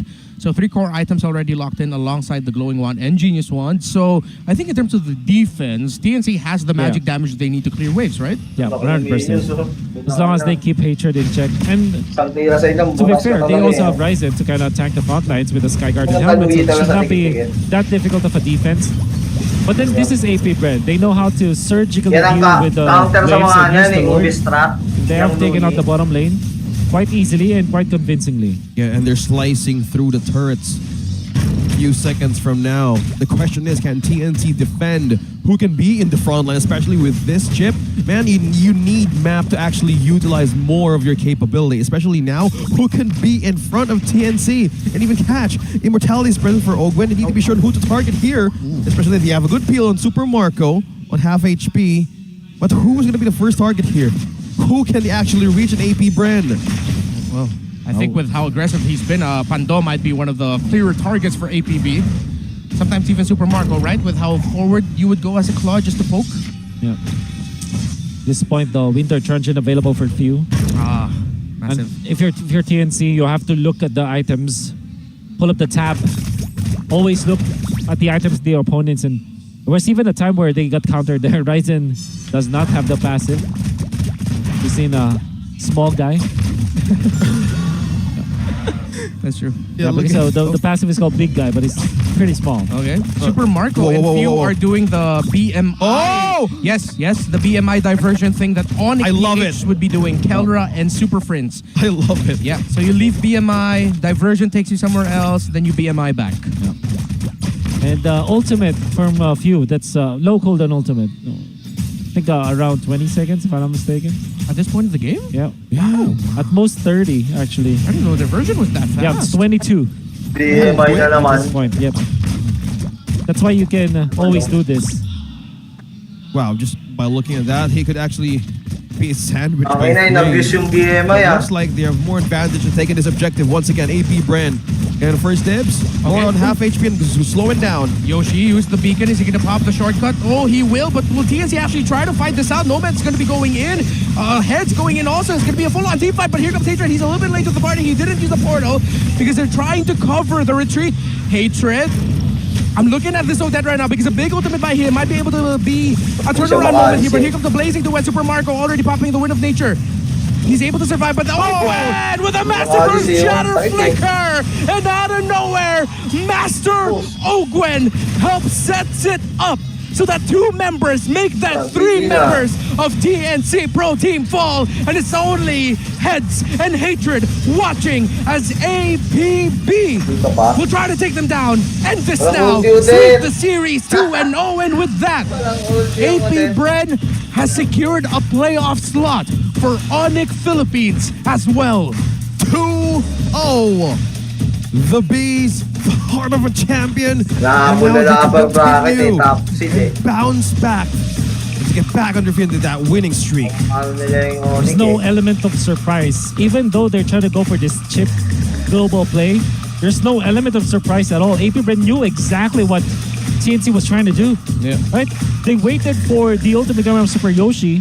Super Yoshi as well as Walang Ryzen are element too of far away surprise from ang the chip eh. floor. Their timing was really off and they tried to go for that play. APBR was way too prepared for that one. They knew exactly what they needed to do and shut down TNC. Way too prepared looks like the right call to make in terms of like describing what they did, because they even made sure that they had eyes on the beacon point right Exactly. behind that lord. Exactly. Where Pando was, and then the members of APBR were making sure they weren't too close to it so that they could just quickly respond. Yeah, you saw with how APBR manipulated their positioning in the team fight. They were ready for that play by Super Yoshi's chip. Yeah. And they utilized more on those windows that they can get against TNC Pro Team. Another loss, and time is running out slowly for TNC, and they need to bounce back quicker to make it. Hope still lives, but right now let's throw it over to Mara and Hans together with APBR for their winning interview. Congratulations to APBR! I-highlight naman natin si Pando. Pando, congratulations! 100% win rate ka. Okay, kamusta naman yung pagbalik mo dito sa MPL stage? Naging MVP ka pa nung Game 1 right in front of your mom. Wala, sobrang saya lang kasi gigil na rin ako maglaro minsan eh. At buti binigyan ako ng opportunity nila na at naitiwala sila sa akin kahit sila yung naglaro ng championship. Natulungan mo ang koponan mo to secure the playoffs. What does this win mean for you at bakit ngayon ka lang? Sabi na nila para secured na daw yung playoffs. Ako napasok. Ikaw, para secure yung playoffs, siya yung papasok. Congratulations, nakaka-proud. Kanina, your mom, if you could just see her cheering for you, talagang nanginginig siya. So proud of you. Message naman kay Mommy. Mama, buti maganda yung panood mo. At Puerto Galera tayo. Let's go! Oh, wow! Ang saya Bakasyon naman, agad? Bait. I love it. I love the spirit, especially with the support of the family. Congratulations, Pando. This time, I'll throw it over to Ogwen. Kasi ang ganda rin ng naging performance mo mula kanina, right? Sabi ni Coach Trev, ang ganda daw. Ang ganda number. Pasasalitain ko sana siya, pero next time na lang daw. Okay, so Ogwen, yesterday, tinanong ko si Sanford kung ano ba ang dapat gawin sa tuwing makakalaban si Chip. Ang sabi niya, iban na lang daw. This time, hindi niyo yun ginawa. You went for 2 straight matches and won against Chip. So ikaw, in your perspective, ano bang dapat na pangontra pag si Chip yung kalaban? Ewan ko lang eh, yung Chip talaga sobrang hirap sa mapa eh. Wala, ban na lang talaga next time. Okay, noted. Ibaba na lang daw nila next time. Okay, yun na lang importante. So it's unanimous. Ban pa rin ng Chip. And I believe this time around, our MVP of this game is also Ogwen. Ogwen! So MVP. congratulations, Ogwen. I believe yung magpinsan yung nakakuha nito. Ogwen, this is a very good start para sa inyong linggo. Of course, a message for all of the supporters ng APBR. Sa mga supporters ng APBR tsaka pumunta sa venue, maraming salamat po. Lalo na kay Tita Bani, galing pa po kasi talaga siya sa abroad. So maraming salamat po sa pagpunta dito para suportahan yung APBR. Congratulations once again. Great job to both of you MVPs. And now, you may now take your bow. And take your walk of victory. Congratulations once again. Coach, congrats. Alam mo talagang nakakatuwa. Feeling ko, yung mom ni Pando being here, talagang nagdagdag sa kanyang kumpiyansa and paggigil dun sa ating Game 1 and 2. At hindi lang kumpiyansang nadagdag sa kanila dahil puntos din because APBR is now secured of a playoff spot. Congratulations once again to APBR. And now, we're gonna break it down for you. So we're gonna go back to our casters. Casters, pasok. Thank you so much, Mara. That's 2 teams in the playoffs, APBR and ONIC Philippines. This match goes a long way for we have 2 matches to go since, again, TNC and Omega's max possible points decreased after APBR's 2-0 victory. ONIC have also secured their playoff spot. It's kind of ironic that I'm wearing a black and yellow today. Oh, yeah. I didn't mean for that to be a thing. I call conspiracy. Conspiracy. No. Yeah. Talking about cousin. Get a cousin. Yeah, by the way, the cousins have won the MVP awards for today. That's Ogwen. If you don't know, Ogwen as well as Pandora are full-blooded cousins. Yeah. Nice. First degree cousins, right? Yeah, first degree cousins. Is that a thing? No, you make it sound like a crime. Yeah, I know. First degree cousin. What is it called? Like a first cousin, right? Yeah, they're first cousins. Yeah. Whatever. Yeah, I think you get the point. Let's look at the second cousin here. The MVP. The MVP himself. That's gonna be Ogwen. And obviously with this Edith pick, I think that back-to-back games he had so much impact. We did say that Edith had, we did say during the draft, our analysis that this Edith is a big problem. There were many times where he was answered though, and you gotta have to credit TNC with that. But Ogwen in this particular game, especially in this last team fight, managed to reach the backlines and also took care of business with his flicker play. And how about that casual feather of heaven in the midst of all the defensive items, allowing him to be a threat in this game. Also big props to Few in this game, going for the winter truncheon plays. You can see through the highlights though, dealing so much damage is this Louis Pando taken out earlier. But the thing is, TNC are not securing the good team fights. Here we go, good plays coming out from Hatred. They get two afterwards. They take a significant portion of the map. Then Super Yoshi going in on top of karltzy. Heads being a problem. So it is very clear for TNC that the way that they win these fights is if they outplay APBR and set up a different box. Now this is the play from APBR. Watch out for Pandora, or Pando himself, utilizing the global presence of the shortcut for his team and catching 3 members onto the backlines and securing the team fight for TNC. They get out. Now another play. Watch out for Ogwen, still having the flicker this time as an onward, and the shatter connects onto 2. Nomad had to pop the purify, but still because of the wrath of the ultimate of Ogwen, he's able to still deal the damage onto Nomad, who's trying to exit the team fights. And at that point, TNC had no chance. They don't have the wave clear necessary. No ultimate for Hatred, and obviously the CC is not an AoE based damage dealer. So that's how TNC lost the fight despite having a good game this time. But APBR, obviously, gods of macro, very good at controlling the map and have shown us how to defeat TNC time and time again. It's all about the macro battle. Or APBR have secured their playoff spot very convincingly. Nothing really special about the emblems, pretty standard as we're seeing for APBR though. That Feather of Heaven was picked up by Ogwen, allowed him to deal significant amount of damage. Maybe through the stats we are going to see how much impact he did in this particular game. This time TNC, if we're looking at Super Yoshi, he prioritized the Athena shield that he picked up around the 7-minute to 8-minute mark and then stopped his item progression at a certain point. So if you're looking at the difference between the two roamers, Ogwen had 4 complete items, whereas Super Yoshi only had 2. There was even a point where Super Yoshi only had Athena shield the majority of the mid game, whereas if you're looking at Ogwen, it's already up to the point where he's picking up a damage item for a roamer, right? So there's a massive difference of economy, and we can see it. We can see the roamers be affected so much because of that. Let's take a look at APBR and TNC stats. In this particular game, I have to say, Ryzen played so well in this game. Might have actually secured all of the kills, 100% kill participation if I'm not mistaken, for Mr. Ryzen, taking 144,000 damage. Interestingly, we can see APBR, Super Marco received more damage compared to Nomad, and it's mainly because he goes into the backlines anyways, and he's always receiving that extra blade armor plus the vengeance damage from heads.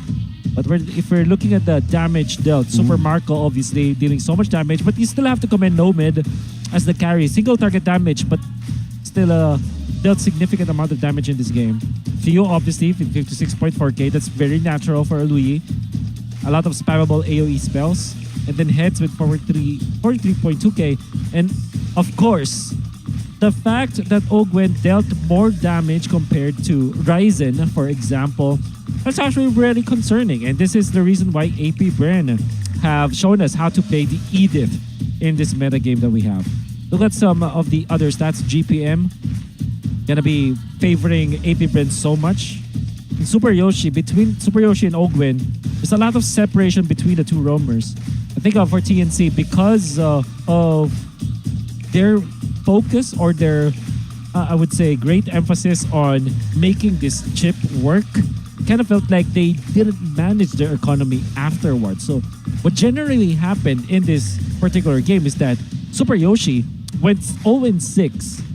Had it been that they were able to get some kills and some towers along the way, there could have been 2 or 3 items more for this chip. And that might mean that Super Yoshi might not have to pop his ultimate a second too early or 2 seconds too early for his team. So what I'm trying to say here is, had it been that TNC focused on their economy as well, things would have been really different because they didn't have to make the anxious choices to pop ultimates very early. Maybe their decision making will be a little bit better had it been that they sat back and just didn't focus on Q so much, on killing that Louis. The damage has been dealt, and AP Bren is in the playoffs. Again, All-Star event is still ongoing. Get ready for a huge wave of All-Star exclusive skins. A new special skin, mega sale with discounts up to 50% off and a variety of deluxe rewards and bonuses. Yeah. I know you've gotten all of the sparkle skins. I did. Did you get Yeah. the special Esmeralda and Lolita one too? I did. Like the stream, guys. Thank you. That's why he's, You that's why get he's the CEO. everything. That's why he's the Okay, ano CEO. ba sunod Every na skin, laban? the dude gets all of it. Yeah, even the Moscow, by the way. Huh? Oh, I got that 059412. I'm like at around 06. ONIC. Nice. Really? That's cool. Onyx That's cool. Omega. That's cool, man. Shout out to all the Moscow Onyx users Omega out, na, even in the guys. chat. Thanks. We have a good hair day today, so even with the hot weather. So Okay. the match is coming up. ONIC Philippines versus Omega for our second match in day number 2. So ONIC has just secured their playoff spot along Yeah. the win of AP Bren, and we yet to see how Omega forms again. Another chance with their lineup. Yeah, ONIC can't be lax here though, because at this point, like Omega, Sana they've been manalo slowly Omega. impressing. Yeah. With the introduction of Okir, they did really well with Andoryu. They just got a little bit too excited trying to beat Echo. Yeah. ONIC still needs to be careful, but I'm still scared for Omega. Yeah, definitely, because ONIC, it just went off of a loss and they want to get back to their momentum, right? Exactly. Yeah, let's see how the momentum goes with Omega this time around. I'm OSX, this is Renmar, and this is Wolf. Don't go anywhere. We'll be back for the next match of the day. The 13th season of MPL Philippines is brought to you by the following sponsors. Smart, the official telco partner of MPL Philippines Season 13. Infinix GT Series, outplay the rest. Experience the MPL PH Season 13 action live at Shooting Gallery Studios. Tickets are now available on our official ticketing partner at /event.com. Don't miss any MPL PH action by following our official Facebook page and subscribing to our YouTube channel. Follow MPL PH on TikTok as well for more content.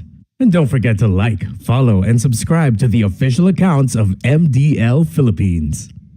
To ensure the quality and fairness of our games, MPL Philippines is also monitored and supervised by the Games and Amusements Board.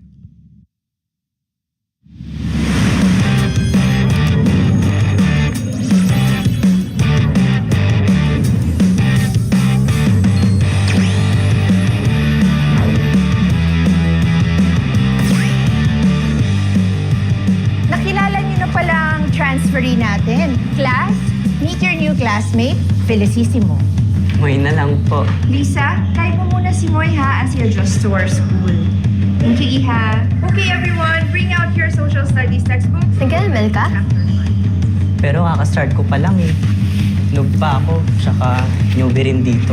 Sus, school ML. Ako bahala sa'yo. Dali lang to. Road to Mythic agad tayo. Pakinggan mo lang ako.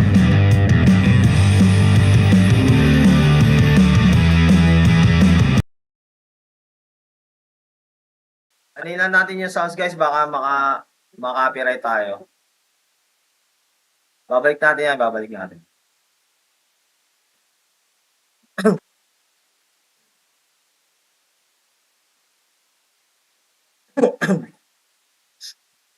Babalik natin yan, guys, pagka game na ulit. Okay? Break time muna tayo.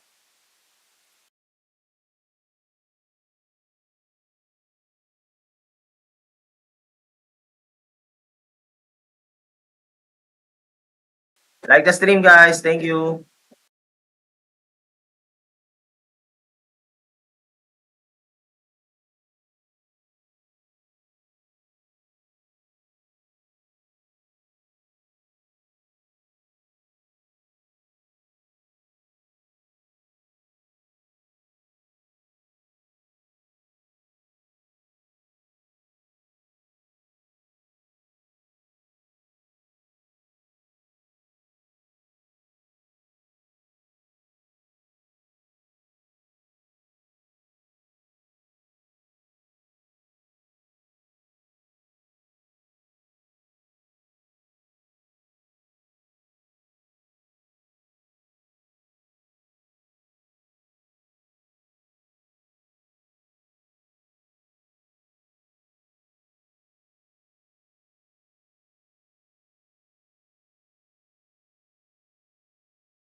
Magko-core ako, bubuhatin kita.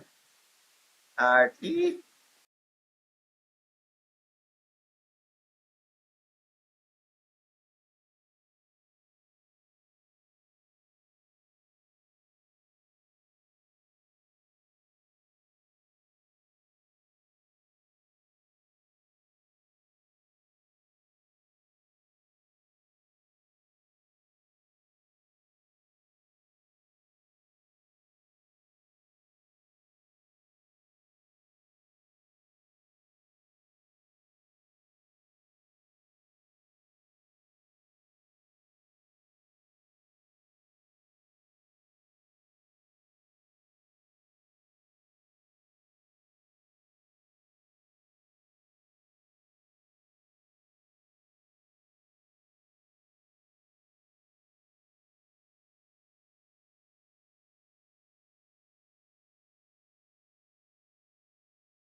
sa ONIC, Kelra, and Let's S13. go!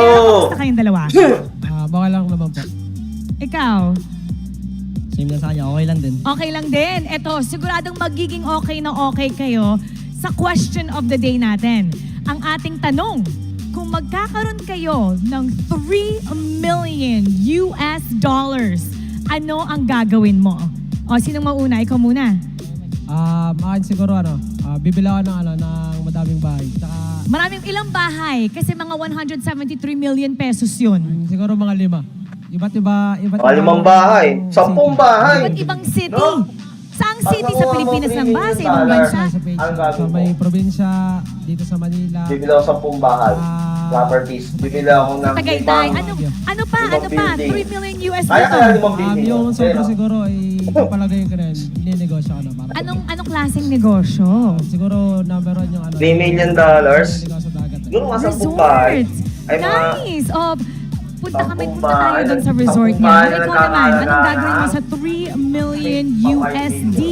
Una gagawin ko, Pwede na, papatayo no? ako ng resort para Paupahan chill mo yung iba. mga kambing ko. Ayun, sa akin na lang kayo pumunta, huwag na kayo escalera. Oh, mag-guess ka na sa kanya na lang. Tapos Para chill bibilang ko lahat. yung pamilya ko, bibilang ko silang tig-isang bahay. Kahit gano'n ka lang yung gusto nila. Sige, isa. So each family member may bahay. meron. Ang matutuwa si ate, for Kahit, sure. kahit mga pinsan ko, meron yan. Ay, Makasama. anong distant relative mo ako? Alam mo ba yon? Distant relative tayo, magpinsan tayo. Ay, bibilang na lang din nila. Oh, okay, perfect. Kasama Oh, ano pa? Ano pang gagawin sa 3 million USD? Bibilang ko ng mga bagay na magpapasaya sa akin, tulad ng sports car. Sports car? May sinabi ka kanina eh. Ano, bubuo ka ng ano yun? Ay, bibilang ko ng slot sa MPL. Bibili ka ng slot sa Bibili MPL. ako ng slot. Kano ba slot sa ikaw na MPL? yung magiging owner. Pwede, Ano no? tatawagin mo sa team mo? Kelra and friends. Calra and Friends. Oh, ano pa sa tingin nyo ang dapat niyang maging franchise team, yung name niya? At anong gagawin nyo sa 3 million USD? Silipin naman natin kung ano nga ba yung ginagawa nila doon. Hans, what's up? This time, andito tayo ngayon sa side ng Smart Omega. Marami silang input eh. Kanina gusto kong malaman. Pag ako kung ano bibiling input. ko yung, Riota, ano? mauna ka na. Kung meron kang 3 million US dollars, hindi pesos ha, US dollars, anong gagawin mo? Number 1, yung 1 million, saan mo ilalagay? Siguro sa bahay. Sa bahay. Pagawa ng bahay. Papagawa ng bahay. Okay, good investment. Yung 1 million, saan mo ilalagay? Bibili ako slot sa MPL. Oo nga naman. Bibili siya ng slot sa MPL. Okay? So, sa lahat ng mga aspiring MPL players dyan, hintayin yung magka 3 million si Riota. Saan yung matitirang 1M? Mag-invest sa mga business. Tas kukuha ako ng NBA player, gagawin kong helper. Oh, okay. Okay, kukuha siya ng NBA player, gagawin niyang helper. Tutulungan siguro siyang maglaro. Hindi ko alam hindi niya na-specify eh. Ito yung nagtatago sa likod ko. Ikaw naman, Andoryu. Kung meron kang 3 million USD, straight yung buhok. Kung meron kang 3 million USD, anong 3 bagay ang paggagastos mo ng 3 million? Yung unang 1 million, bubulsa ko muna yun. Bubulsa muna. Tama. Pang-future yun, pang-future. Pang-future. Okay, pang-future. Yung next million, saan mo ilalagay? Iabot ko sa magulang ko. Iabot Pero sa kukunin ko magulang. ulit. Okay, aprobado. Last but not the least, yung 1 million, saan mo ilalagay? Sa kanila na lang daw eh. Sa kanila na lang daw. Nambalato pa. Okay, casters, alam niyo na to. It's Omega kontra sa ONIC. Casters, pasok. Yo guys, what's up? It's us, the hotter version of the We Bear Bros. I don't care what you think about the other We Bear Bros, but we are hotter today. OSX, Renmar, and Wolf, and we're both standing in the podium right now. A podium? What podium? There's no podium. There's no podium. Oh, Talking about. This is the real, actual, accurate height Yeah. of Renmar. Only Wow. kind accurate Weaver Bros. Imagine how Exactly. Mobile Legends does to you. Ladies and gentlemen. Yes, sir. Ladies and gentlemen. Oh, I don't like sharing. Go. yeah. I hope I could get that tall quicker as I age. Welcome back to the English desk. What? This is the second match of the day. It's ONIC Philippines versus Smart Omega. And our headline is none other than the Alpha and the Omega. Wow. So ONIC Super Family again entered on the 5th week. of the regular season as the alphas after topping the standing. Aside from their stars, Kelra and King Kong, the duo, if Godzilla and Kong had a collab, well, these two have been rocking the standings, have been rocking the charts. And again, Escalera has a big, huge factor in their success. Yeah, Escalera and Super Friends have been one of the best roam mid tandems here. And I like the title, the Alphas and the Omega, because it could be the beginning of the end for one of these teams. That's also true. Very important for Omega to secure any win at this point. As much as as much as TNC and Omega would say they need to win everything, right? Starting from now, in order for them to be there. Look at this, man! It's yin Super and Friends yang. Escalera, dude.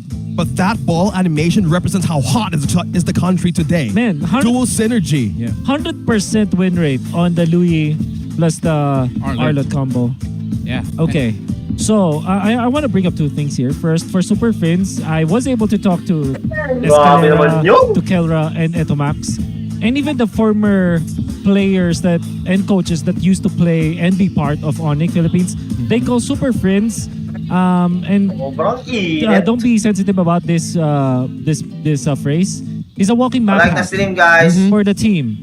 He has the Emperor Eye for watching Kuroko no Basket, and I think I mentioned this is one of when I guested on Gideon's podcast. Shout out to you, Gideon. The Emperor Eye. He has the Emperor Eye because of his map awareness. He knows everything. That's why the Louis should be an auto ban if you're facing ONIC. That's what I'm saying, right? Yeah. And now for Escalera, his real nickname, like real life nickname, is Jojo. And I'm a big fan of NBA and basketball. Me too. It was a big era of this Linsanity was a thing, right? Oh yeah, man, Linsanity. I think we are in that same era as Escalera. Oh, it's like Jojo Sanity maybe. Jojo Sanity. No, I'm not kidding. Because the thing is, nobody kind of puts a lot of attention on Jeremy Lin before Linsanity. Yeah. And nobody respected Escalera and how he's impactful in the team. But now, he is the centerpiece of ONIC. Yeah, a lot of people even in the comment section all throughout the streams I've been following, a lot of people are saying that if ever there's a chance that for them, Escalera might be the regular season MVP so far of a team. It's a growing possibility. Yeah, like people aren't just talking about Kelra. It's also, Again, behind the players that make up Super Fam are actually their coaches. In an interview, let's listen to Coach Etomax how their victories went so far.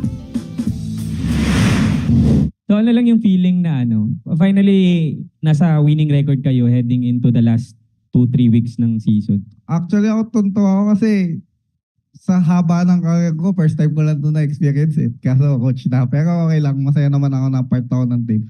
Sinasabi ko nga kanina na nanalo kami. Sabi ko, parang nananaginip lang ata tayo, coach. Tapos siya kasi magkasama kami. Hindi kami sanay ng winning, talaga nasa winning team. Yun ngayon, sobrang nakaka-proud na napunta kami dito.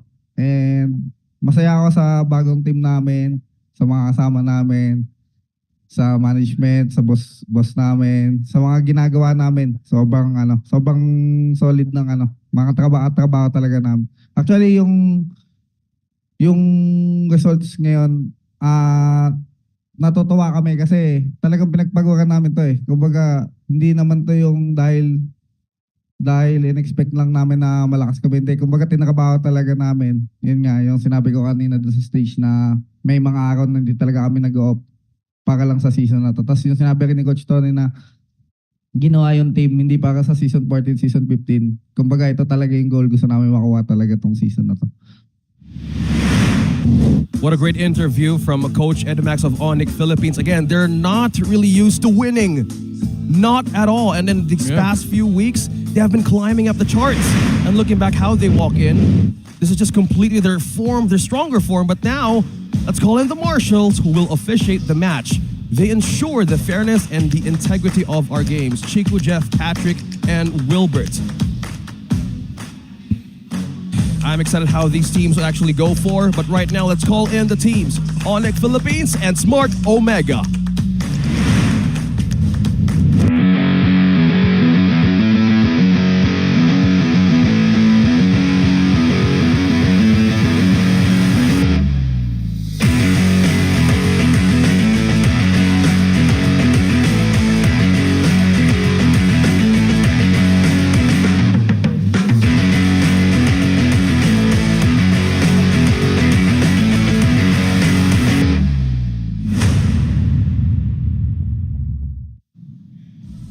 Sonics are locked in for the playoffs, but the job is far from over.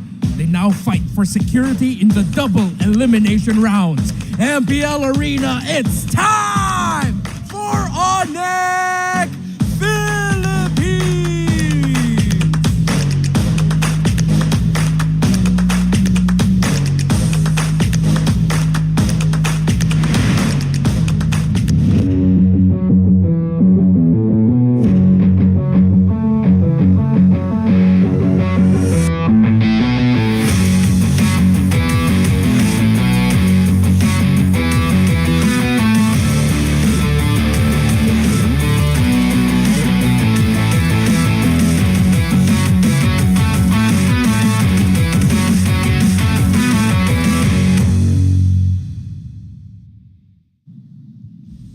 Changes have been made.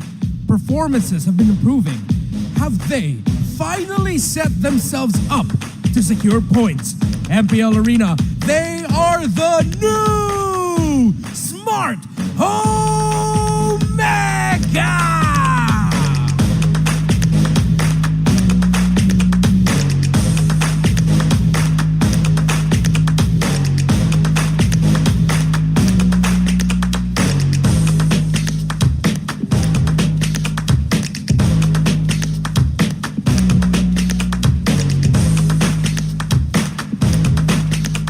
And our coaches, Coach Why Not and Coach Snap. MPL Arena, who will win this match? Will it be ONIC Philippines or will it be Smart Omega?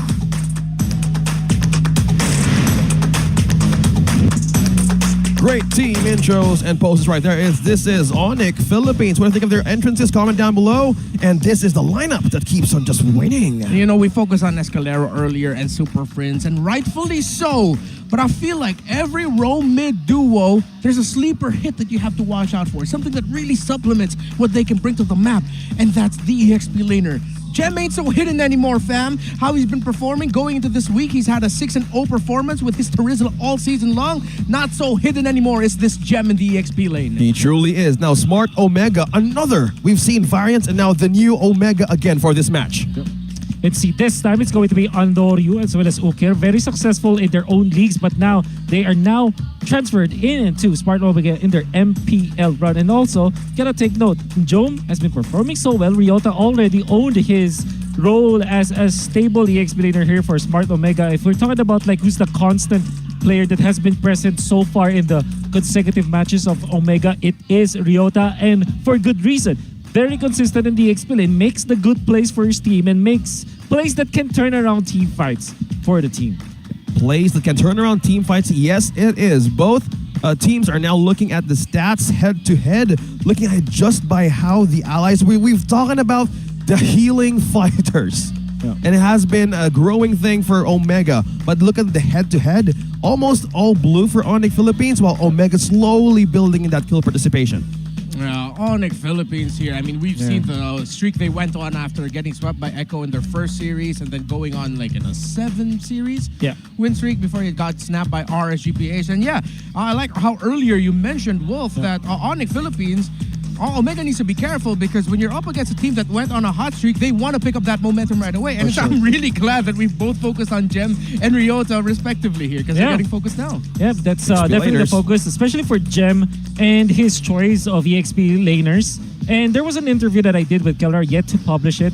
But Kellar mentioned that Gem, and what's really special about him is he is the guy with the fastest rate of improvement among all of their players.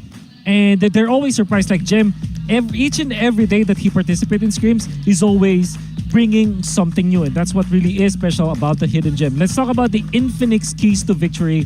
For the side of ONIC Philippines, you have to bank on Super Fins and Escalera's synergy.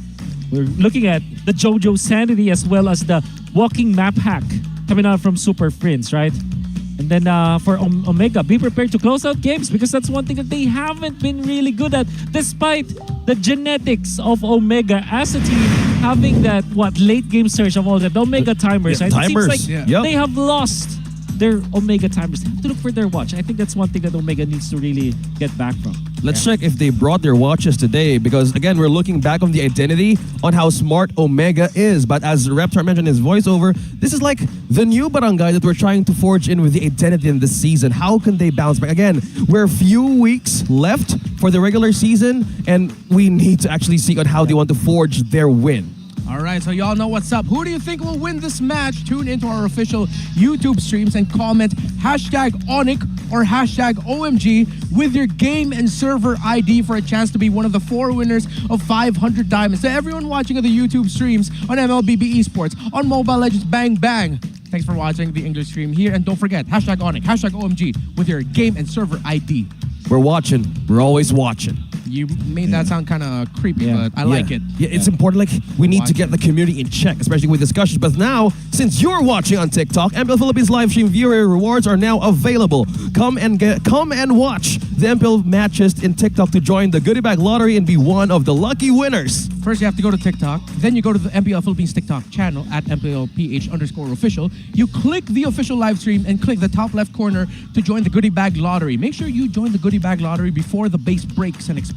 Boom, boom. Again, we're reading your comments. Go and comment down whatever you wanted to discuss, especially with the lineup of AP, Bren, and ONIC. We're looking at the right mix. We're looking at the right direction on how these teams will actually move forward, especially in week number 5. Now we're heading into the draft. What could possibly show up in the first draft of their match? Comment down below with the #AP. No, that was the first match. Comment down #ONICPH, #Omega. What could actually be a surprise this time around? We're looking at 78% for the blue side, and that is ONIC Philippines. So it's going to, that sounds like Barretts and Angela. Okay. An incoming CC maybe for side of Omega. But ONIC with the Flex Arlot once again. Luis banned out. And we did mention that Luis should always be banned out against ONIC. I think it's a known standard for now. But ONIC can just pick up something like Vexana. Gonna pick Barretts. First rule around here. Kairi. Break all the rules. Wow, they're picking the picks fast. Kairi makes a lot of sense for what Omega has shown so far. Fredrin, of course, King Kong has had a tremendous season so far with that hero. But I wonder if it is going to be a Vexana for the Arlot. Because usually the Arlot of ONIC almost exclusively gets picked with the low Yi. With the low Yi, yeah. So I wonder what else. Yeah. It will be appearing later, but I just want to say for Omega, Roger is a really good pick here coming out from Omega if they do pick it up. But so is the Claude. So Roger is good versus the heroes of ONIC. Claude is good with the heroes of Omega. Oh, so it's like they're just gonna have to decide: are we gonna pick what's better for us or what's better for against them? Exactly. Oh yeah, read it through, Mr. Kaisan. Roger with a 50% win rate. Again, another variant of Omega that you're about to see, and they're taking the Claude in the first phase. So slowly, they're getting their stronger picks this time around. Yeah. Going to be should be a Vexana ban, I would say, for Omega. And Novaria is, well, it is a good pick for Super Fins, and Super Fins likes that. But if you're always playing up against Super Fins, there's always that factor of the Valentina. Looking at the heroes of Omega though, you don't have the best heroes to kind of copy, but at the same time, it's an ONIC special anyway, so there's a legitimate consideration for that. Yeah, let's see. I'm trying to find the picks right now. The mid. Yeah, there has been 2 games for Valentina. Oh, the Lily is still open for the mid lane. That's also true. Really good for ONIC, actually. Good man. Oh yeah, and by the way, the Lilia of Super Friends also undefeated so far this season with 3 wins. Oh. 3 How wins. about that? Yeah. So it depends how we do this. But looking at the average assist after week 4, Escalera is on top against Super Fins and Spider Miles. That's right. I wouldn't say against Super Friends. That's with Super Friends. That's with Super Fins. Like, just looking at the charts, man. Like, I know we're teammates, but sorry, I have fewer points against you. I think for ONIC, you banned CC and Benedera. 2 good heroes for the Yoda. Wow, Ruby. Okay. I didn't expect that. Didn't expect that too. I mean, because the weird thing about Omega is I'm still not going to hold it back against them if they decide to go really weird with their lineup. We've seen them pack a mid lane Barretts for Exort before. That's true. Yeah. Oh, right. I mean, that Jella can go roam, that Barretts can go mid, and then you pick up a different jungler. Did you see that Ryota clone in the... in the audience. Was that his little sibling? Yeah, that's his sibling. Wow. I thought I was like, is this even real? Yeah. Wow. My brain kind of went fuzzy there because I was thinking like, wait, that's a little Ryota. Ryota with a, different hair, I guess. So Vexana, Valentina, no Varia. Okay, obviously, good picks versus Super Friends, and now Super Friends. Oh, sorry, ONIC can just. I still think the CC is worthy of a ban. I'd say for ONIC. So they ban Harith instead. Okay. Knowing that Omega likes that Roger jungle. Yeah. Ooh. So they're kind of pushing this. They're pushing Omega in with this Roger pick. So with the Ruby gone and the Varia as well. So this might go down to the suggestions you were guys mentioning. Oh, that's cool. Look at that ONIC jersey back there. And just going back to your thought, like, is the Lilia now the most viable option for ONIC? Yes. In Valentina, maybe I would say much better because you have the finals access to the final slash. I know for ONIC. For ONIC, you mean? Yeah. For Omega, I think Valentina, but for ONIC also Valentina and Lilia because they're facing up against the Barretts. So that's CC as expected. So this will not be a jungle Roger anymore. That confirms it. Yeah, for sure. There's gonna be sticking to the gold lane. But yeah, I'm still thinking there might be a swerve somewhere here because Omega needs a little bit more frontline. Yep. Oh wait, no, it's their EXP laner, the tank is where it's gonna be coming from. So without X-Borg, I think ONIC will just go back to Terizla. I really like that combo. Terizla plus the Fredrin Arlot, so much CC that you can bank on, and then pick up a burst mage. Valentina comes to mind. Aurora is also there. Ooh, Aurora for friends. Oh yeah. Especially that you have the CC and the Angela. Trap them in one even one space. What if not? Oh, the Terizla's bad. Whoa. Knew it. Poke. And the Yura. Yes. Oh man. Man, I'm just happy. Throwback. I love it. I already love I'm it. digging the Yura too, but would you care to explain why we're both digging the Uranus? Okay, so the okay, that's what. Okay, a Joy. Barrett's in the Rome or position 4, probably. Yeah, it's the mid Barrett strat. The mid Barretts. All right. So why do we like this Uranus? First off, there's no legitimate Uranus killer, right? Uranus likes reap/ramp damage, which comes from CC. Yeah. Yep. Like that. Obviously, you get so much tax because there are so many instances of damage from the CC. So that's a Uranus versus CC lane. You can never bully the Uranus. That's just how it is. Yeah. It's just how it is. And after that audience prediction, we're leaning towards ONIC Philippines for this series win. But looking at this, ONIC against Omega in the lineup rating, we're heading again with the black and yellow for a 3.20. Yeah.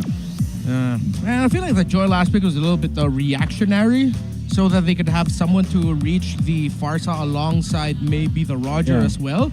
Because I also like the Farsa pickup of ONIC. It's interesting, but looking at their first 3 picks, I was like, wow, they need something ranged, man. They need a little bit more long-range pokes. The carry likes to get a little bit close to the action for comfort. So I'm okay with the Farsa pickup. Let's see how it works out. Yep. This is still Angela Joy. So you have to take note of that. It's a very strong combo in the late game, and Farsa will be struggling. Farsa hates to be in the battlefield when that happens. However, there still is a lot of conditions there for Omega. So, Angela Joy. Anjoyla.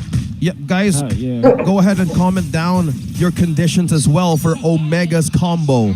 We're looking at Joy, we're looking at the Angela. Comment down below. Don't forget your game ID and server ID with hashtag OMG and hashtag ONICPH to actually win diamonds today. And what do you think about his debut pick with the Farsa going back in the season?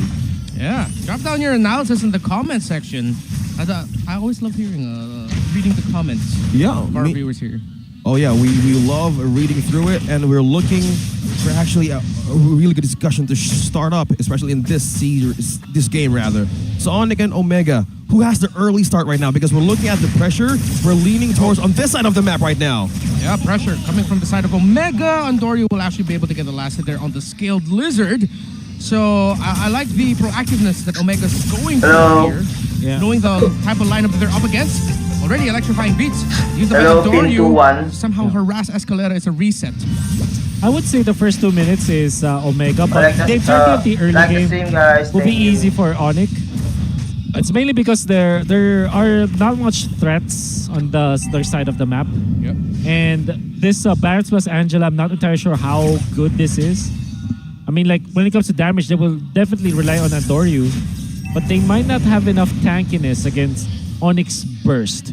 So as long as Super Prince is on point with the Feathered Airstrike, this will be a good, quote-unquote, early game for ONIC. Yeah. Let's see who'll get this first turtle of the game. Fredner's side here, Andoryu way too far, but let's see if Omega can buy time. King Kong isn't stopping here. Unless they're going to be going after it. Ryota already hard guard onto him. Okir's going to be there as well. King Kong's going to get the turtle without a problem. Let's see if Omega will be able to get the punish. They are not going to be able to take down King Kong. And look how tanky that Uranus is. King Kong still standing. He gets a taunt off, but nope, no kills. Turtle goes to ONIC without that much of a problem. Yeah, hard guard lives, and as well as Omega, we're looking at the pokes and the pressure. Down bottom. Meanwhile, Scalar is also here to join the party. Oh, final slash from Escalera.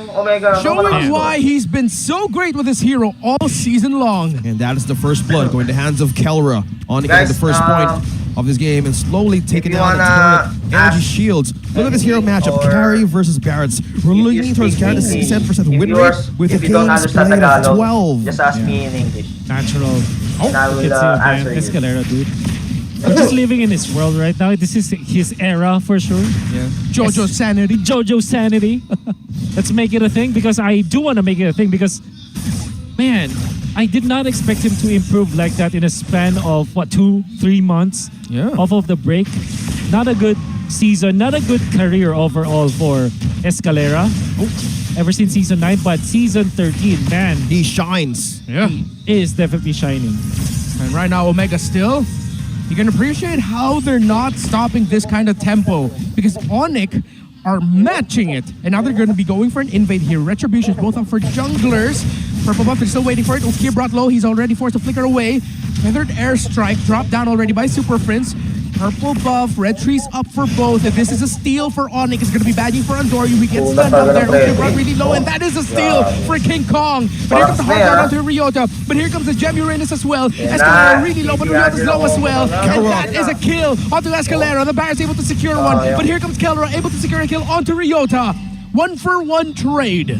Keller with a good position and distance, really eyeing out what's the possible way to take down Ryota. Despite how the hard guard went through, they still managed to pressure. And just by that, they stolen the purple, and now the turtle is ready for ONIC to be taken away as well. Definitely good for ONIC because of the trade-off. And then they will take the turtle freely afterwards. Now, Jungler Joy, that will eventually have so much strength in the latter portions of the game. Don't expect it to be really good at this point in the game, and I dare say ONIC has the lead in the early stages, so now they're taking advantage of it. Okay, this is Deathless welcome there. Retribution. King Kong steals it. He didn't use his Retribution of the turtle, and now Ukir might actually get punished here. This Barretts is trying to get away, but he's already brought really low. 4v1. Oh. There goes the Barretts. Wow.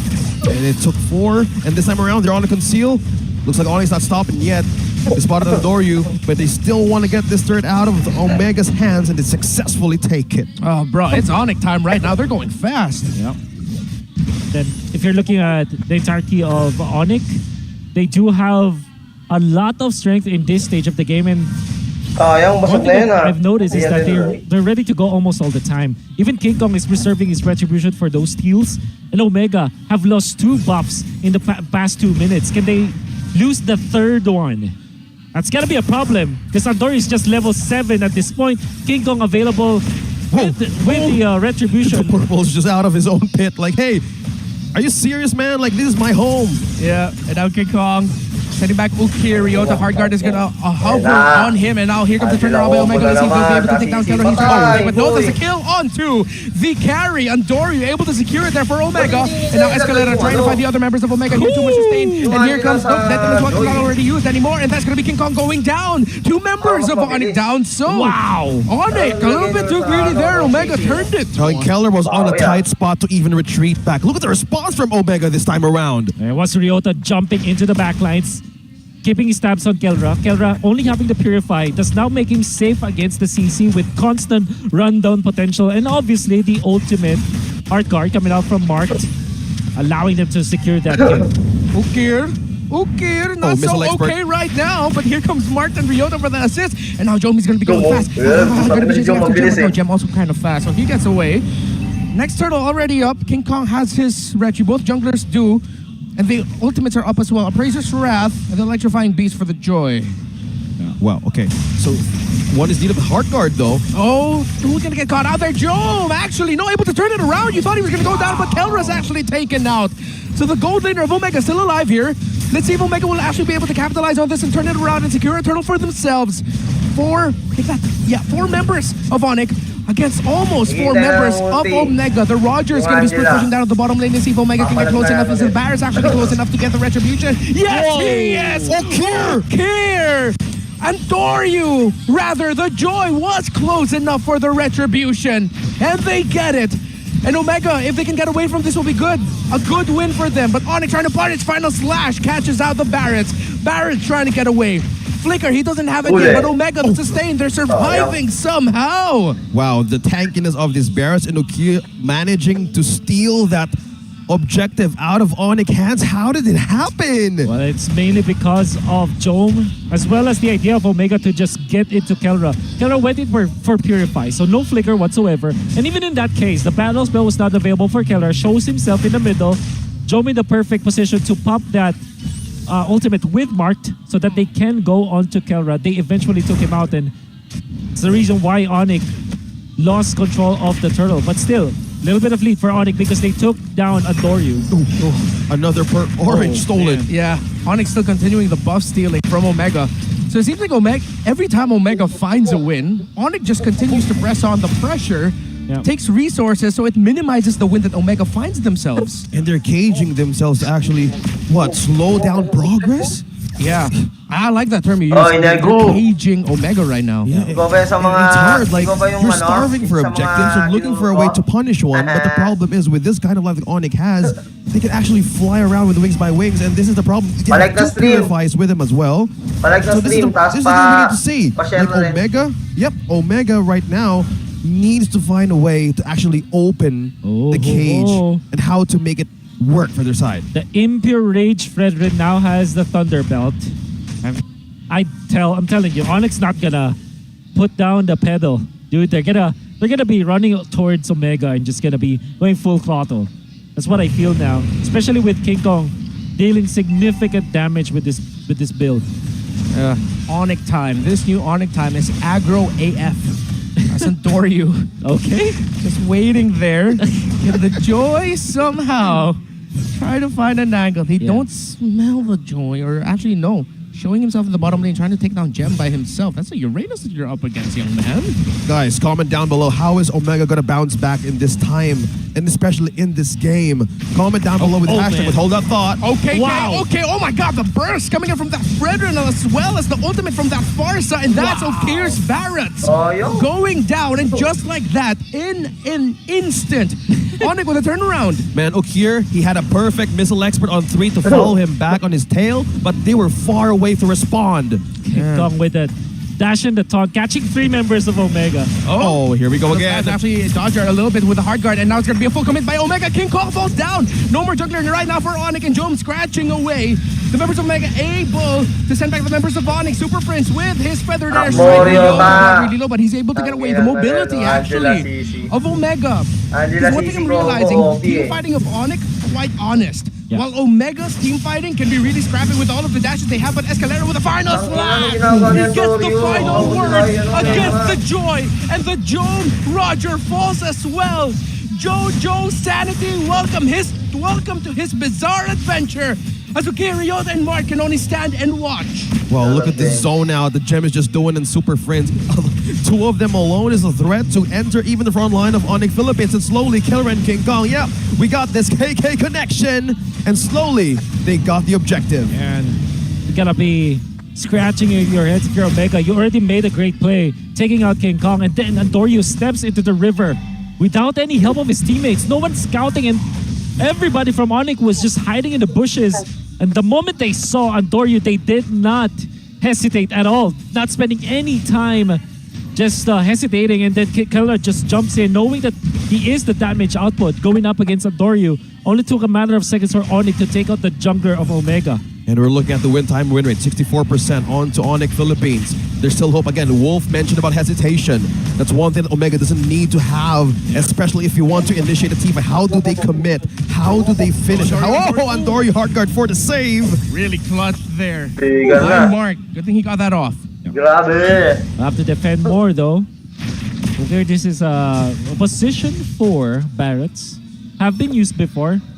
Not that successful. Oh, Escalera with another final slash. Ryota goes down. Grabe yung Escalera His talaga. signature conceal flicker final slash combo gives them an advantage. Grabe, Atomic Escalera. now trying to siege and take down as many towers as they can. Feathered airstrike to zone out. They don't have the minion waves, so this will take a pause for the siege for now, but they're still standing around the mid. Escalera, man, commending how he lands his final slash at the right moment, at the right pickoff, and that was Ryota. Now the last turret in mid is down, but Andori's looking for a way in the back line. Okay, Andoryu, a little bit too greedy there. Already the hard guard committed, but Andori's gonna get caught out. Andoryu, young man, a little bit of a questionable play there. Was he trying to find info? But now the info is clear. ONIC are still in the lead and Omega are reeling, trying to defend. 9-5 onto this game. 6.7k lead. Another orange slowly taken away. And Omega starving for these objectives to even go out of the base. Now they're on their mercy to defend their own defenses right now. Oh man, this is looking really bad for Omega, but they do have some tools to defend. Not the best. And now that Andoryu is up, ONIC just in time takes down the last inhibitor turret. Gonna be very happy about that, and then will claim some of the neutral creeps here. It's gonna be amping up their economy for sure. 30 seconds before the next Lord, man. It's gonna be difficult for Omega. They have to really get their power spikes soon. I think that's the most important thing if they want to bounce back. Again, Okir is there, Andoryu is there as well. So how do they utilize in a certain commitment if in case they could get a perfect pickoff? But the question is, how will they get through Kelra with this type of front line tankiness that Gem and King Kong has? And if you dare step on the front line, there's a final slash that you need to be careful of. So yeah, this is completely like, okay, what's our contingency plan now? Because if they commit to this, and as Ryota is on that bush, he needs to be sure what's the next plan. Mid health for that Lord. Andoryu close by for the retribution. If Omega somehow gets this, it's going to be a big win for them. But Gemma already using the consecration. Final slash of the combo with a feathered airstrike. Everything in between. Who's going to be able to get this Lord right now? Because there's a hard guard onto Ryota's CC. But King Kong and Gem fighting. The Uranus too tanky. The Fredrin as well. They get pushed back. And now will they? It looks like Omega will not be able to contest anymore because they've lost their jungler. 2 down for them. And Escalera getting off final slash. He's surviving. Buying time. Vengeance procs. Immortality. Feather. Airstrike. Goodness. Super Prince with the pick off and burst.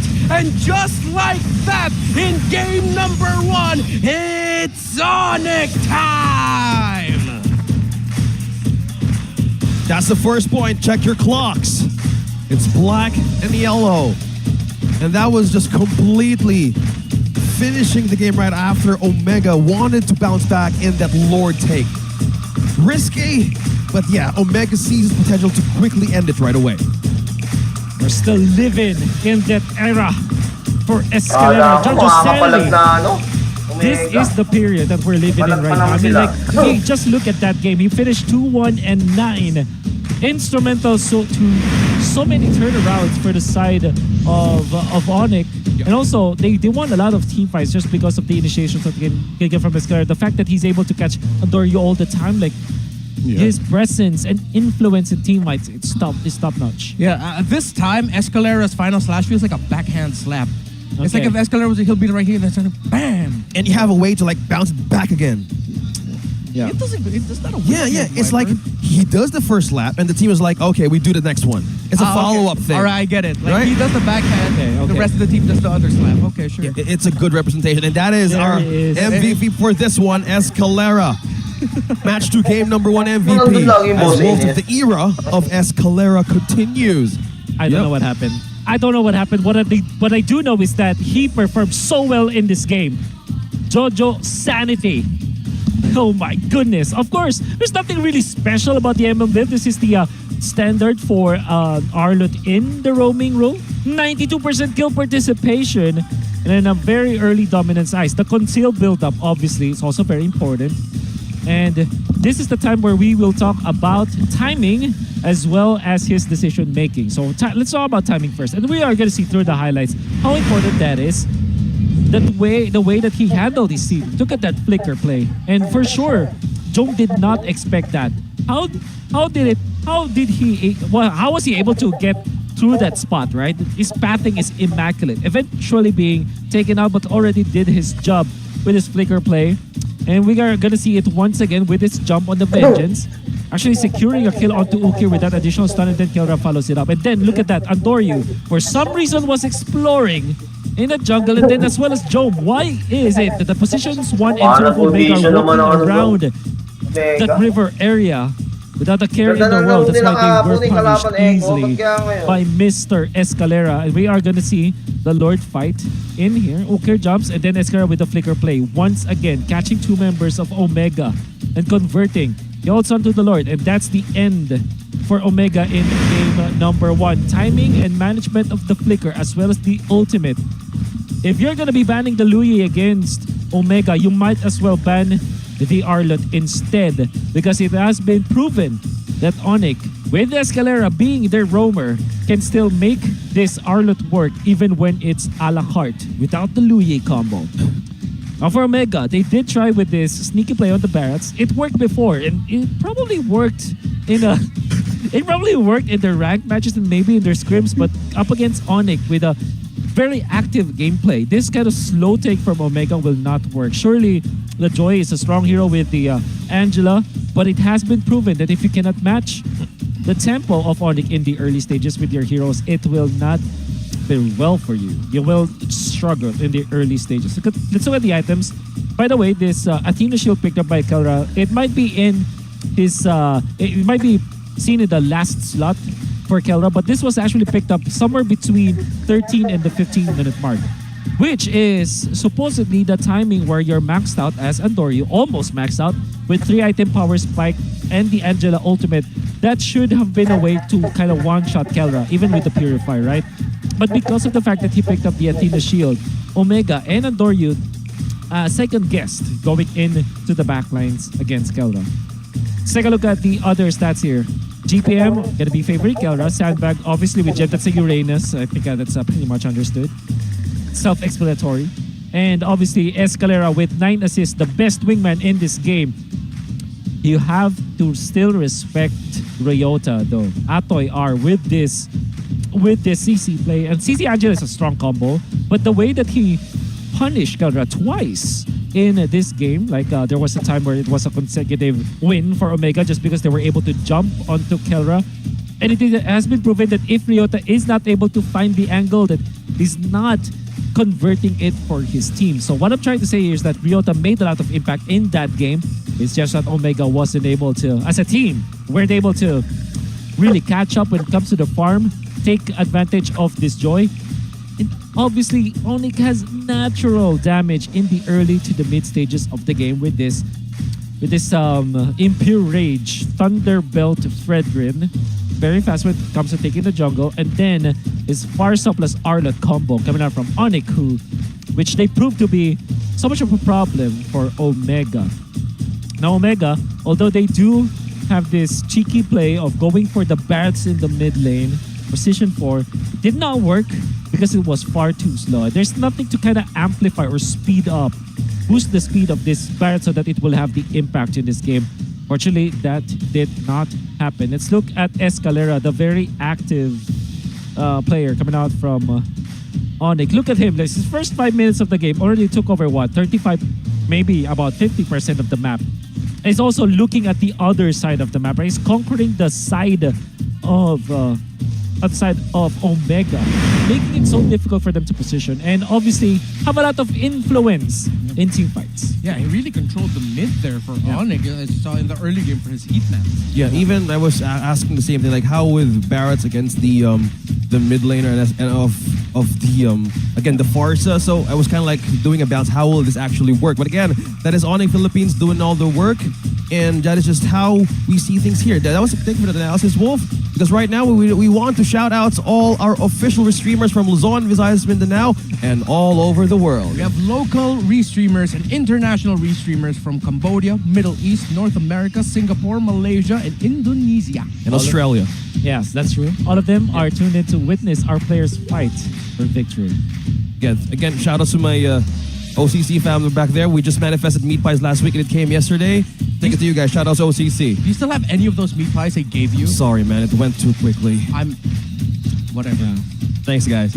We're not CEOs, man, so we don't deserve his presence. We'll bring more meat pies next time because right now, Smart Gig Arena is open to all Smart and TNT subscribers where they can join an array of arcade games and esports tournaments, especially in MLBB. You want to move on? In Australia. And right now, we want to shout out all our official restreamers from Luzon, Visayas, Mindanao, and all over the world. We have local restreamers and international restreamers from Cambodia, Middle East, North America, Singapore, Malaysia, and Indonesia. And Australia. Yes, that's true. All of them are tuned in to witness our players fight. Yep, that's the evolution of online things. Yeah. Made powerful by Smart. Meat Shout out pies. to Smart. Yeah, meat pies. Guys, Tanol. you truly made a yummy impression here right on the English Tanol. desk. Right now, we're throwing over to Mara and Hans. I think something is cooking back there with our audience right here in MPL Philippines. Are they cooking meat pies? Kasama natin ngayon ang mga kapatid ni Ryota, si Nolly, Nico, and BJ. O, kamusta na kayo? Okay lang po. Okay lang, ba't mahihain ka ngayon, ha? Nakatayo na po kasi. Okay, so nahihiya ka ngayon. Tinan mo kamukhang kamukha ni Kamukha Ryota. niya si Nolly tsaka si Nico. Bakit ikaw hindi ka kamukha? Hindi, kasi nung time na yun, nagbukid ako. Okay, ang totoong story is, siya ay kapitbahay, naging kapatid na rin dahil... Ninang ko yung magulang niya sa kasal. Ayun. So, ang nagpapanggap na kapatid. Honorary Makasa family member. Kayo, kamusta na kayo? Okay lang po. Kamukha mo talaga. Oo, Ikaw si Kuya, ikaw si Bunso. Feel diba? ko pag Bunso. pinalitan nila si Ryota sa Hindi natin mapapansin. Oo. O Kuya, kamusta ka na Kuya? Okay lang din po. O lahat sila okay lang. Okay naman. So far, okay sila. Kung okay ka lang, kamusta naman si Ryota as a brother? Kamusta siya bilang Noe sa bahay? Sa bahay naman po kasi pagka umuwi po siya, yung banding namin nabubuo po, bali yung wala pong sa bahay wala pong away. Walang away na nagaganap. Talagang punong-puno ng banding sa bahay namin. Punong-puno ng Parang bonding. hindi naniniwala si Nico. Nico, Oo. kamusta ba Wala bilang daw away? kapatid? Tama Kasi ba? ikaw Pwede ko gaming yan. Wala ba talagang away? Pwede ko gaming Umuwi kita. si Noe ng bahay. Wow, it rhymes. Sa kanila. Pero sa Bunso, inaaway ka? Naaway daw siya. Ala. Pag sa Bunso. Okay, so paano yung bonding nyo kapag umuwi si Ryota sa bahay? Minsan nag-aaya siya mag-computer. Nagko-computer? Mag-Valorant minsan. Nag-jamuran. Tapos nagbabasketball, nag-aaya rin siya minsan. Okay. Ano pa yung mga bonding nyo? Ikaw naman, Anong bonding nyo? Nagbibilyar kami, sabay kumakain kami sa Uncle Jones. Ayun. Okay. Marami silang food trip. Okay. Ano bang mensahe mo para kay Ryota? Ayun, Kung may message nagtanggal ka. na ng Ayun, nagtanggal ng headphones. headset. Message nyo sa kanya bago tayo magpunta sa laban. Bawi kayo, kalbo, galingan mo. Okay. Bawi. Marami naman buhok. Okay. Message kay Kuya. Galingan mo, yari kay mama. Ayun. Yari ka kay mama. Okay. Galingan niya lang lagi kasi proud kami sa kanya, manalo matalo, binibigay niya yung best niya. Ang ganda naman ng message ni Kuya. Ngayon, pupunta na tayo sa ating laban kaya babutan na natin sa ating mga casters. Sabay-sabay natin sabihin, casters, pasok! Thank you so much, Mara and Hans. I was about to make a combo name there. Hans, whatever. But that is just the brothers of Ryota. Back there, they really look the same. And they talked about their bonding moments and how they wanted to support Ryota even on this game. He's a bounce back. Yeah, his one brother, was it Nolly? Is splitting image of Ryota. Are they twins? They might be. I mean, like, so Ryota's real name is Noe. Yeah. Noe and Noli. Noe. So yeah, they probably are twins. I don't know how that relates, but yeah, sure. Yo, I can see it. we want to give a shout out to the families who are supporting the players here and the families watching MPL Philippines as well, wherever you are in the globe.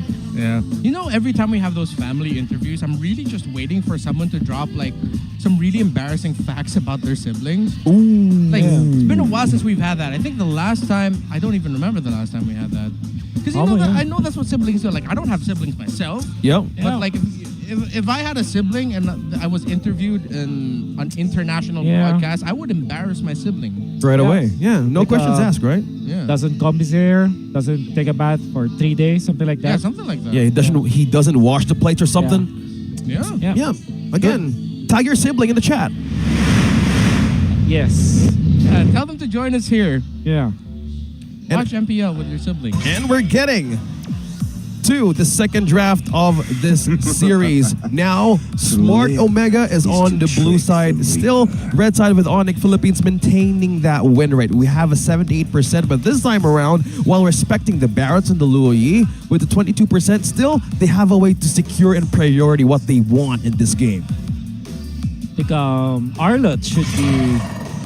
Okay, maybe Omega will be looking into taking the Arlott this time since they're first pick. See value in me? There's a Fredlin ban. You should. Yeah, you pick up Arlott now if you're Omega. I think that's very natural for them to do. Okay. Arlott, yeah, steal it away. Because if you don't steal it away, come on, you're really going to be giving ONIC their Arlott. Because I think we just learned, yeah, it's not just the Arlott and the Luoyi, it's just Arlott in general for Escalera. That's right. And Wolf made it funnier by saying Arlott a la carte. Yeah. Why is it funny? Man, I've been thinking about food, combo meals, and value meals, and just said a la carte actually really works. We've been thinking about food since the inception of the MPL PH English stream. Well, since around season 7. Food has been the ongoing theme for the PH English broadcast.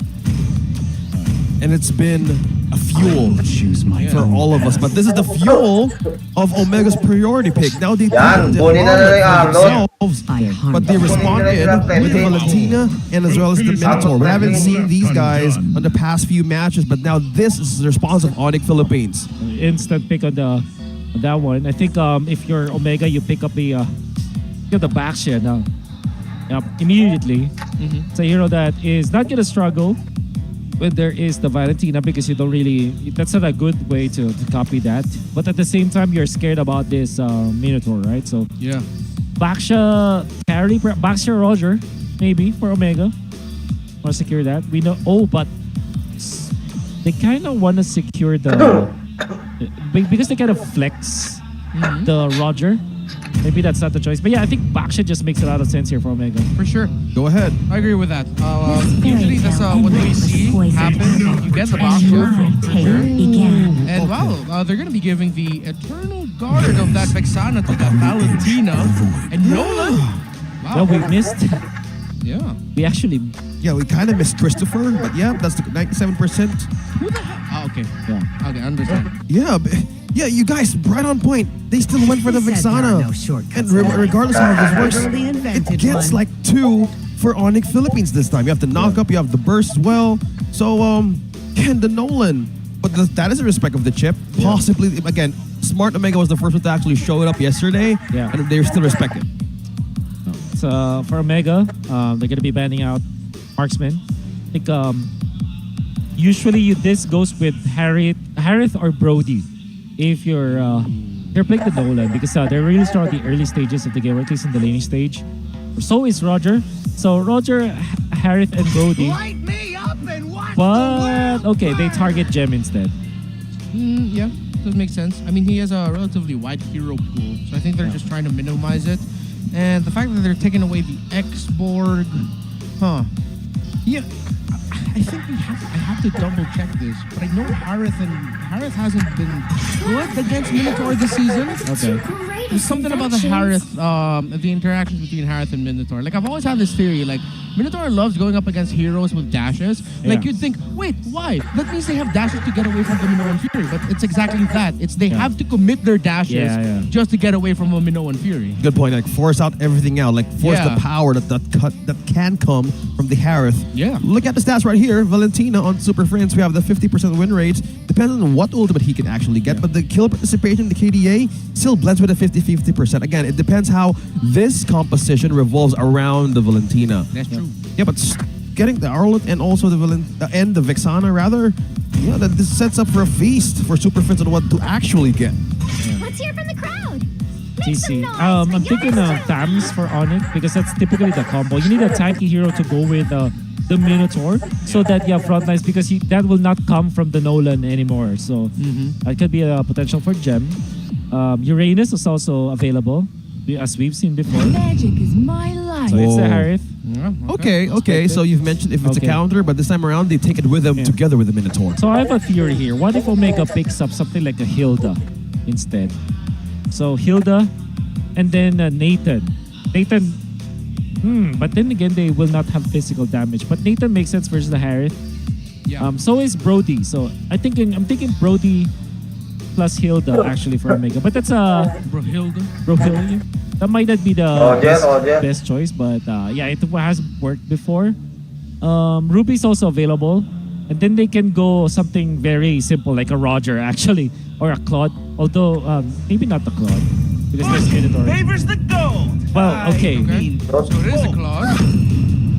And is it the pick that you mentioned? Is it Hilda? No, it's not. Doesn't sound like Ruby. Oh. Yeah, they went pretty normal. So they went. Okay, sorry. You know, that Ruby voice line always gets me. It's like the third time it's happened to me this season. It's a very confusing voiceover. Yeah, so Omega decided to go to that route of overloading the choices for the Valentina in terms of what ultimate she wants to steal. Okay, so if you're ONIC, you can comfortably pick up Uranus. Again? Again. Or any Vengeance carrier, like Thams, for example. Gem. It's gonna like that for sure. Longer sustained team fight, tanky presence. What if they go Edith in the XP? Oh, that's interesting. Yep, a good follow-up as well, just in case the I'm Offended misses. That's gonna be good. I like that. I like that idea. Come on, Edith. I'm the priestess. Well done. The hunter of Well done, my friend. Very good, right on point. Right on the right moment there. That's my one for the week. I'm out. And you know what? Edith. What I really like about the Edith is the source of knock up, versus the Claude. Always a problem.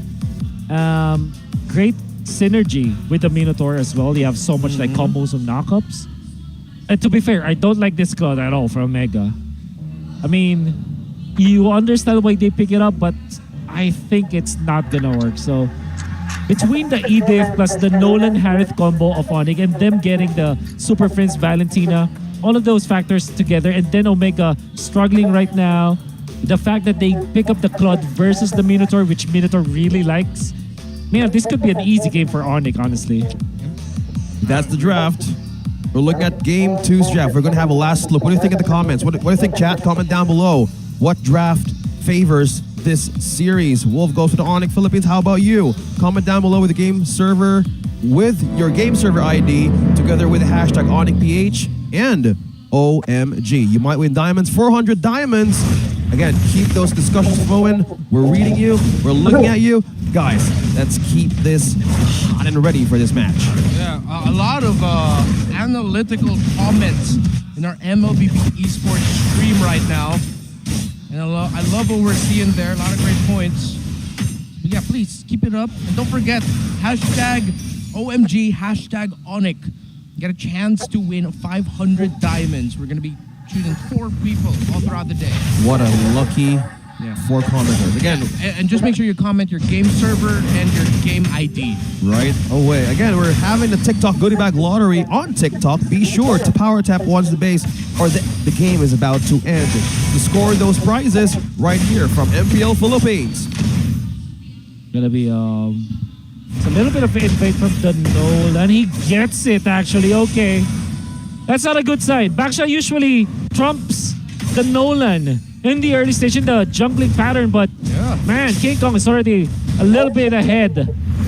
And look at that Escalera, and Super Prince steals away the Rock Horsa. Another stolen one there. King Kong gonna be chasing after Mark That's right a kill. now. This Ruby's low. Wolf says that's a kill, but Mark says I have my flicker. He gets away. Gawin mo, King Kong. He could have disappeared. Yep. Yeah, I thought it was a kill Galit too. na galit But King then it's a Kong. flicker burn, so I think that's equally important because now you don't have flicker the first turtle fight.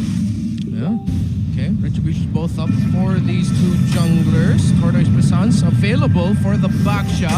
Fracture available for the Nolan. We have to watch out this Roman mid, who's going to be able to help in the turtle out first. Okay, there's Ukir and Escalera. Bottom lane. Did not hit level 4. Final Slash will not connect to Gem. Yeah. No one there. through it. Okay, that's Hey, good. Andori with the Retribution win. King Kong was there. He just straight up lost the Retribution battle. Yep. That's a breath of fresh air for Omega, and now it has equalized, and you're gonna be very happy about that. Now they can invade. Watch out for Escalera, already onto the purple buff of his opponents. Maybe far too early, but he just scouted that out. I think that's just information at this point. Now ONIC had no right to invade anyways. Yep. He just hit level 4. We have the double knock up present for this Minotaur. So looking back on how the lineup would actually live in a team fight, so actually it could actually be dependent on Mark with his I'm offended. But what if those two ultimates miss, right? Because we've seen it from the EXP lane, and we're looking for an invade right here, right now. You know, and Fury knocked up there, but the Eternal Guard knocked up as well. Mark, he's gonna get found out there by ONIC, and that's a kill onto the Ruby. And Dorio actually gonna be able to get the Retribution onto the Little Wanderer. So a small win there. Omega pushing out though. You see Ryota pushing in the bottom lane, while ONIC are applying the pressure in the upper half of the map. Yeah. Gonna be looking at Omega. And now they will utilize this Baksha Ruby Arlet combo. Very strong actually, think about it. That might be their way to win this game. Flickered out for Super Prince. Good flicker. He is safe and good to go. Oh. Alright. Them escaping that is really good. But now, you also have to take note that ONIC's team fight in the mid game is very strong. And also in the early stages, this is still Harriet. And I wonder what Kelra is eyeing as his first item. Yeah, okay. Gem already there with the combo, already forced to use the Primal Wrath. Goes in and Doryu. Have to get away. And reset. Okay, so both teams just trying to get a feel for each other right now. No one wants to fully commit to aggressive just yet. Oh. Okay, so that's Starlium side for Kelra. And coincidentally, the turtle is up top, so they can utilize their gold lane. Mark with the flicker, and I'm offended as well. Big crowd control chain onto Escalera. Kelra behind. Super Prince is going to be there as well. Dashing in already. Andoryu going to be going in. Super Prince, yes, has no flicker, and he's going to fall down. That's the Valentina gone. Omega faring very well in the early portion of this game. King Kong, though, will he, can he? But Mark has King Kong marked right now.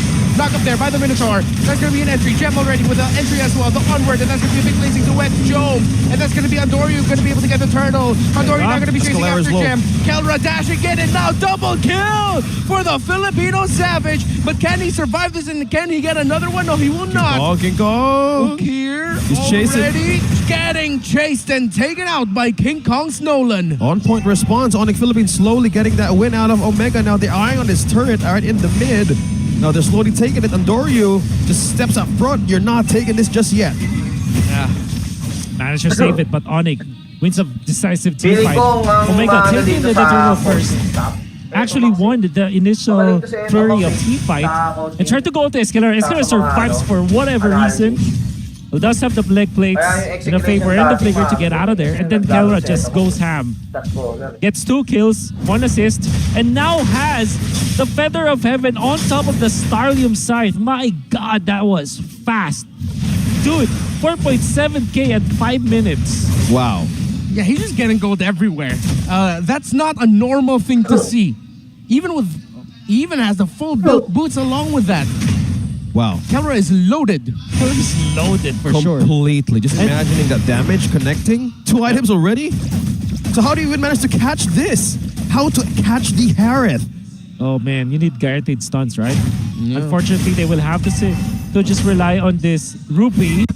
But then you have the Purify on the Kelra. So it's a very difficult situation now for Omega. But we know for sure that if they last the storm, if they manage to kind of extend this game into 15 minutes to be good. I'm offended combo, forced to flicker out is Escalera. He'll have the Minoan Fury. He lands it down. Zaman forced there by Kelra, dashing in and out with the Synchro Vision as well. No kills yet for either side. They're biding their time. Both teams back off. Big ultimates already used before the second turtle spawned. Yep, pokes and the peels for ONIC and Omega. Now turtle is up for the taking as well. So waiting for the right time to actually strike. They're waiting. They're buying more time to get their ultimates back in. Okay, conceal. Mark looking for Mark. Will they get marked? No, they won't. Super Prince has a flicker and the I'm Offended ultimate of the Ruby. So this Valentina can set up. But right now, with how time is going, both teams biding their time, waiting for the right moment. Already the I'm Offended utilized by Mark's Ruby. Let's go, Jones. And Omega will be able to get this turtle without a problem. And the Barangay seizes the moment to take that objective right out of ONIC Philippines' hands, respecting the capability. But now King Kong trading across the map, taking the turret down bottom. Omega already knew that King Kong was there in the bottom lane. So they just burst down the turtle. Good decision from Omega, and now they're trying to push up top. Kelra and Escalera gonna be able to defend. Fortunately for gold lane Pirate, you have the Synchro Vision, so you have a ton of defense in here. Wave clear is there, as long as you position yourself properly. ONIC are just gonna trade for now. Mark missing another I'm Offended, but that's okay. I'm Offended, one of the quicker ultimates to come back. Yep. By looking how ONIC Philippines managed to actually slowly build their progress on their side, the 1K gold lead can still be snatched by Omega. Depends on how they want to penetrate the first third defense of Omega right now. Okay. If you're looking, okay. All right. Okay, Escalera already Minoan Fury, but knock up there by the Eternal Guard actually going to be helping out there. Omega, Gemma with his own knockup with the Earth Shatter, but here's it comes. Amazing duet, but a final slash by Super Prince, actually turning this fight around for ONIC. But King Kong falls down. It's a 2-for-1 trade with ONIC getting more kills. I think Escalera, by that moment, he's smiling to Super Friends. Right on point, final slash, and they put Omega back to base. Okay. Force. That's so close. Okay, Joe. All right. Ryota missing the final slash here onto Kelra. Super Friends. Not gonna get anyone. He forced them back. Bastos na Super Prince to It was a double back. I have to take note, Super Friends copy the final slash. Then instead of copying the Fire Slash again, copies the ultimate from the Vexana. I think the meta now for Valentina players is that do not use the same ultimate twice in a row unless you're confident about the cooldown. But if you want to maximize the cooldown of IMU, you want to kind of mix and match your ultimates. Okay, it's a big Lord Rush here by Omega. Is King Kong going to be able to get there in time? Dashes, he has one more! King Kong with a steal! And now here comes the final slash coming from Ryota with a blazing duet because he gets turned around by Omega. Joan free hitting Kelra. Mark with an I'm Offended. Gets the Filipino Savage down. Gem and behind with a primal wrath trying to survive. He gets down. Ukir. Double kill for the Claude. 3 down on the side of ONIC. But they have the Lord. King Kong with a retribution. Man, and that was well timed with Escalera as well with the flicker play. We know if your flicker was available in that case and was the first time that we are actually able to see Escalera do that. This time they took charge. But then again, Omega, the jump coming out from Joe, taking out Kelra. Really good for the team. But then they have lost the Lord. I think it's pretty even. Let's look at the replay. Let's go back to the specific moment how Ryota managed to do that final slash on to 3. Escalera with the flicker play. Beautifully done with the combination with King Kong. Adore, you cannot dodge that. And then onto the backlines, Joe finds Kelra. Well done from him. And also, Mark was there to land the second I'm Offended. Low cooldown ultimate. That's why he's able to pop it. Alright, that's going to be Gem and Super Prince going to be going forward right now. But Gem gets punished under tower. Oh, back by Mark! He's hella offended at this point. It's a double kill for Joe. Escalera brought really low. That's 3 down on the side of ONIC. Make that 4. A triple kill for Joe. Joe and Mark together, the Ruby and the Claude. The Ruby I'm offended play. 3 players just got marked and brought back to the turret. Now Omega slowly bouncing back. 12 minutes in. Wow, they really pushed back the members of ONIC back to base. Oh my God, what a play. And Mark, that's your poster moment for sure. Gotta clip that. And you have to look at that play once again. Look at that. He was pulled back. He pulls them back with him. The flicker play, very nasty. Going through the wall and pinning them down. Jom, ever so prepared for that one. Underrated Claude player for sure. Big J making the plays too. Yeah, 5-0-4. This Claude is up and ready. Comment in our YouTube section right now saying that Claude perfect timing. I agree. Yes, sir. This is just Omega, since they know what ONIC can do, especially in team fights. This is how they capitalize on those windows. Again, if they fail to make the perfect setup, or either Mark starts initiation, that's how they win. And clearly ONIC at that time were looking at how they wanted to invade that tower, but they somehow managed to actually take 4 out of there from ONIC Philippines. So looking at win time winner, it's completely changing in favor of Omega. I would say that in the latter portions, it's going to be even, but I would be more comfortable if I'm Omega because I have the Claude, I have very tanky heroes. The damage from Vexana is nothing to take for granted in the late stages of the game. And then you also have the Arlot in the EXP lane. But now for ONIC, they have that Nolan, the assassin factor, so that's also very important to take note. And King Kong is a level ahead of Adoryu. Could be a big Lord fight here. Mark sitting back, escalating super fist under the Lord, and that's gonna be a retribution battle win there for Omega as Gem now falls. A monster kill for Big J Ryota with a final slash. Salmon Force committed there by the Harris so that he can fight under it. Joe with the blazing duet. Kelra dashing in, and now he's trying to take down Ryota. Yes, he will. With a synchro fiction. King Kong from behind. Can the Nolan find the angle? Oh, Joe, he just went back. Look at Joe! He went back, but Joe falls as well. Both gold laners down. Omega with a little bit of a gamble. Super Princess recall gets interrupted. Omega wants their minion waves to push. What just happened? Okay, Adoryu be chased down. Adoryu the Baksha will fall. And Omega are taken into the old alphas. One of the current alphas of the league so far this season. It's the alpha and the Omega battle. And that's how they utilize those windows, those opportunities. What an amazing team fight there, Wolf. So many good fights. Outstanding performances from individual players. Jom with a jump and going back to take out Kelra. Kelra actually outplaying the members of Omega. And then Gem, for some reason, jumps in front of Omega, but still comes up on top. And then you have King Kong deliberately giving up the Lord, goes back and wraps around, goes for Ukir, forces him to pop the Winter Truncheon, and then punish them afterwards. This game is starting to be a really good one. And Ryota, by the way, what a wonderful final slash from him. Yeah, Omega right now is really heating up. And having Arlot on their own composition, really a game changer. Mind you, that's 3. Look at the emblems right here from Mark, Ryota, and Joe. Ooh, another I'm offended there. Escalera brought really low. Salmon Force not going to be committed there by Kelra just yet. He's trying to get away, and he goes down. Omega, ONIC are crumbling. Gem, Super Friends. King Kong nearby. He's managing the minion waves. That's 2 kills.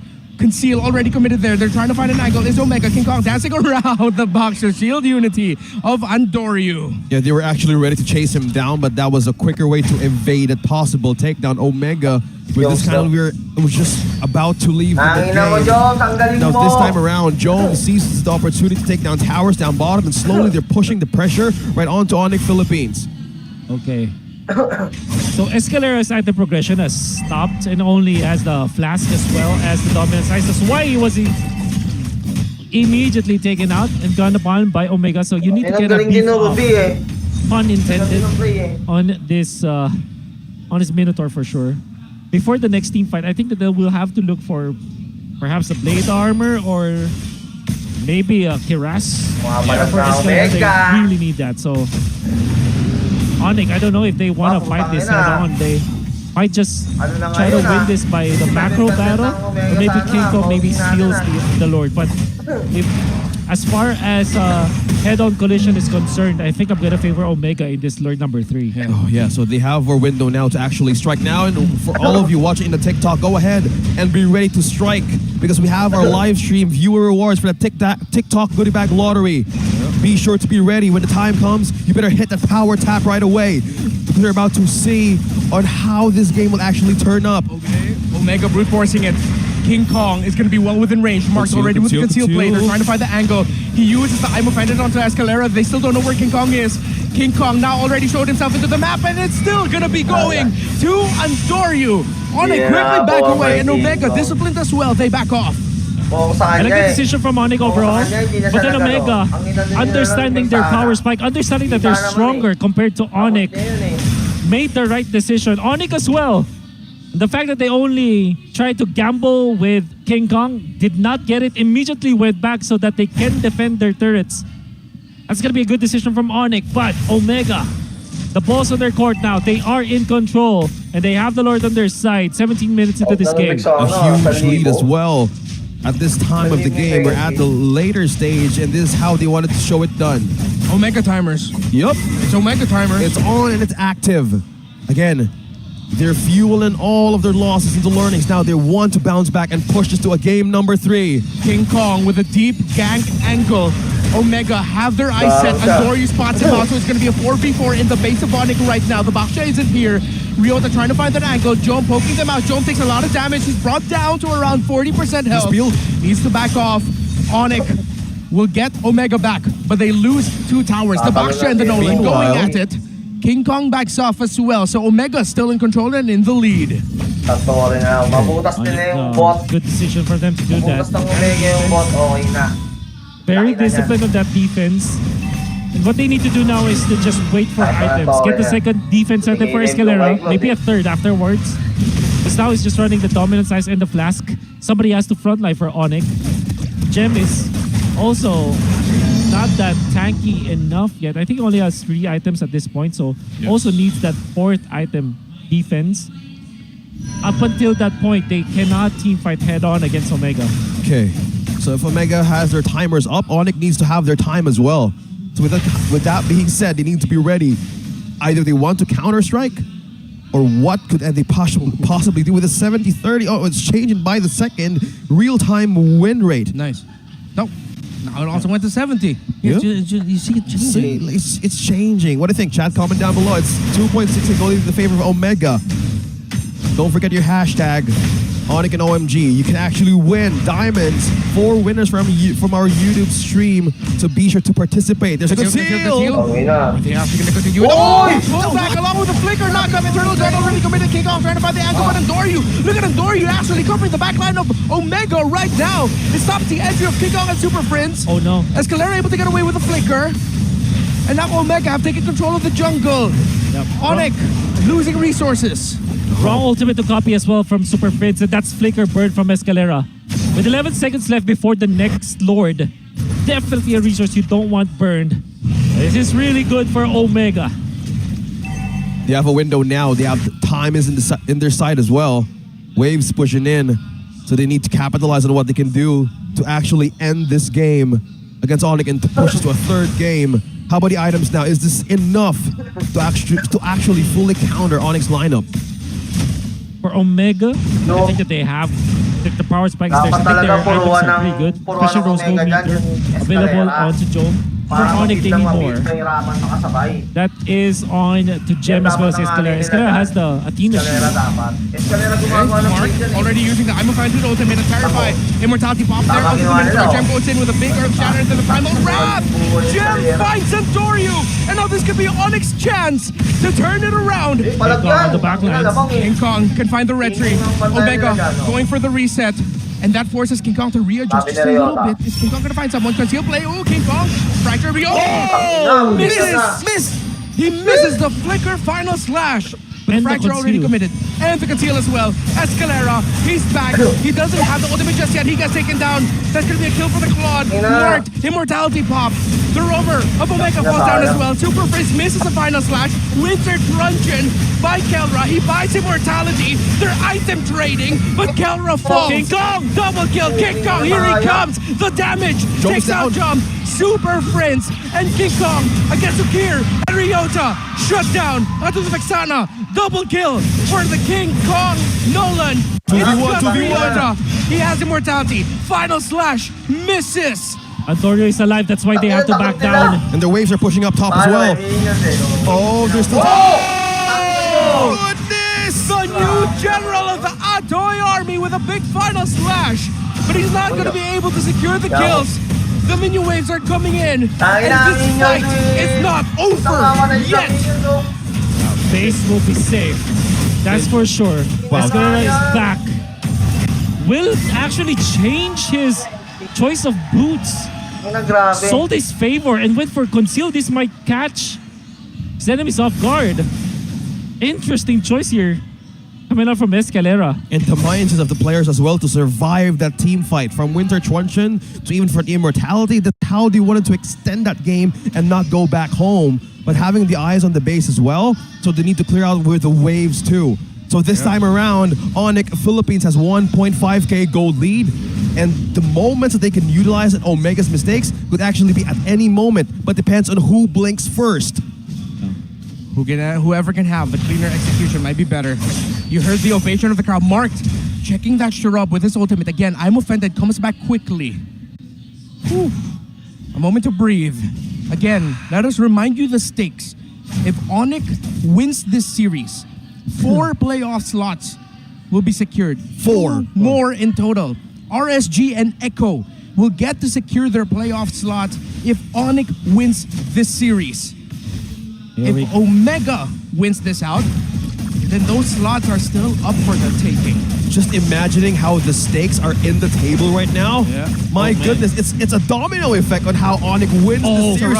King Kong shows himself bottom. Yeah, they want to first the Lord. Omega are going to be rushing it. Are they actually going to be taking the Lord here? Oh, knock of crowd control. Winter Truncheon there for Andoryu. Is he going to be able to win the Retribution battle for that Lord? He does. But that's 2 members down on the side of Omega. Jome and Andoryu fall. Escalera down. King Kong split pushing. Omega got the Lord, but at what cost? Wow. Oh, 50 seconds to Andoryu and Jome to go back, and Escalera was the only casualty, but they have the Lord. Oh, that's a massive play coming out from ONIC for sure. Definitely a gamble. No chance for them to take that Lord that time. Very low chance. I mean, because the King Kong was not in that area. And now, you have to take note, this is an 18-minute Lord. It hurts. Oh, Fracture already committed. The Lord hurts, but ONIC also hurts with their damage. They're able to whittle it down, but Omega are strangely enough pushing this out. It's 4v3. Make it, well, 4v4 if you're going to get Super Prince. He finds Ukir. Ukir forced to use the King Kong from behind. ONIC now are making the most of a massive error from the side of Omega. But Ryota still fighting on and trying to hold on against King Kong and Super Prince. A replay of the duel earlier. Vengeance, the regen, Ryota, the buy time. Not going to be enough. Omega, questionable at most, pushing with that Lord. And ONIC Philippines just melted that Lord away. 40 seconds for 3 members to go back in time. 75% is now leaning towards ONIC Philippines with a gold lead itself, 4.2k. This is TikTok timers, by the way. So that means that 46 seconds without their XP laner, Jome will have to just back down. Minion wave health is not that good for ONIC, but they have 5 members versus 2. Jome might have the ultimate, but 1 knock-up from 2 sources of ONIC will spell his doom. Omega. Is this it? The question was why? Why push? And now the question for Wolf, is this it? Will ONIC be able to end it here as Andoryu and Jome will try to buy time? They're trying to clear the minion waves. With the Truncheon there, the immortality gets brought out as well. He's buying time. Jome with the blazing duet trying to take down the minion waves. A big knock-up with the Eternal Guard. Minion waves still coming in through the mid. ONIC, they can't end it just yet, or will they mark Jome? They focus. A sweep. And just like that, 2 playoff slots remain as ONIC time have made playoffs time come quicker for the Philippines. A sweep against Omega. Just hearing that, Renmar Santa Cruz, it all rippled. The domino effect winning this match. ONIC Philippines took down Barangay. We were talking about both Super Prince as well as Escalera, their duo. This time though, both of them had stellar performances. Game number 1 was Escalera's game. Game number 2 definitely was Super Prince. I will not be surprised if he is the MVP of that match. But then King Kong as well, with this Nolan play. And it all boiled down to a mistake by Omega, despite them playing so perfectly. Jump was phenomenal in this game, but yes, unfortunately, one macro decision from Omega spelled their doom.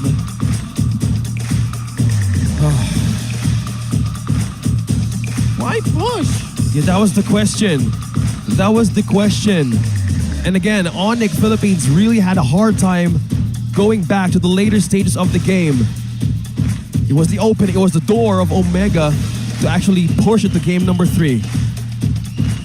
But still, you need to completely bounce back for this one. But again, the stakes of ONIC Philippines winning the series closes out 2 last remaining spots. Yep. We'll talk about that a little bit more later on. Yeah. Okay. That is ONIC Philippines on your screens. Let's throw it over to Mara and Hans together with their winning interview. Intense yung ating Game 2. Omega fought hard, but ONIC came out as the victor. Give him a round of applause. Congratulations. Congratulations, guys. Babasa natin yung microphone dito kay Kelra. Kelra, congratulations, and especially to ONIC Philippines dahil kung hindi nyo pa nakikita, ONIC PH just secured their playoff spot before the start of this match. So Kelra, specifically for you, nasanay kami na madalas nahuhuli kayo na masecure yung playoff spot back then. Pero ngayon, ikaw yung isa sa part ng mga members ng team na naunang makasecure ng playoff spot. So, how does this mean para sa'yo na mas maaga mo siyang nakuha compared to the seasons before? Sobrang saya kasi una sa lahat, sobrang saya kasi, ayun nga, maaga kami, basta ang advantage kasi nito, parang mas makakahinga na kami na maluwag ng maaga. Kumbaga hindi kami umaasa sa mga miracle na mangyayari tulad before na, ayun nga, tulad na sabi mo na dati laging, sa una laging bugbog, tas babawi na lang after ng pangalawang ikot. Mas ngayon, mas masaya kasi mas nakapag-prepare kami sa mga susunod na mga laban. They have a clear mind towards what's next. Congratulations, Kelra.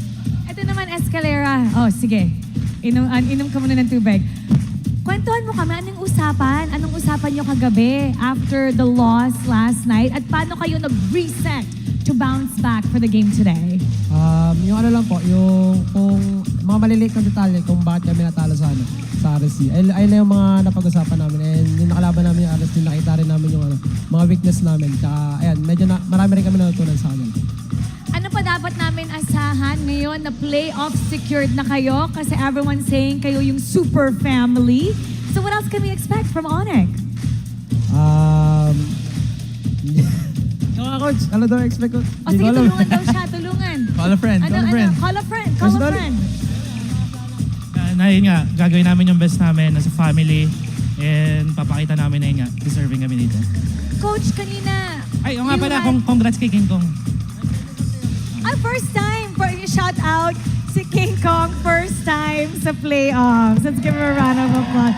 Tignan mo naman yung support from the team. Coach, kanina, you had a serious conversation bago mag-umpisa yung laban. You gathered the team. Ano yung sinabi mo sa kanila? Well, more on, yun nga, reminders kung paano kami kung bakit kami nananalo and yun nga, follow through lang. Reminders kung paano mananalo and follow through. And now we're gonna announce our MVP of Game 2. None other. I want to hear from that side again kasi si King Kong ang Game 2 MVP. Congratulations, King. Gaya ng teammates mo na babanggit sa akin kanina ni Boss A that they were just cheering for you nung nasa likod sila kasi excited talaga sila to have you in the playoffs. What does this mean for you personally as a player? Para sa akin po, mas nakakaboost po ng confidence para sa paparating na playoffs. Pero sa ngayon po, tingin ko po mas mag-focus muna kami sa mga susunod pa muna namin na matches para masecure yung top 1. Imbes na yung playoffs agad. Upper bracket. They're focusing on the upper bracket as well. So that is a very good sign. And it's really important now, secured na kayo sa playoffs. Makakahinga na kayo. Once again, let's give them a round of applause. Congratulations to ONIC. You may now take your bow.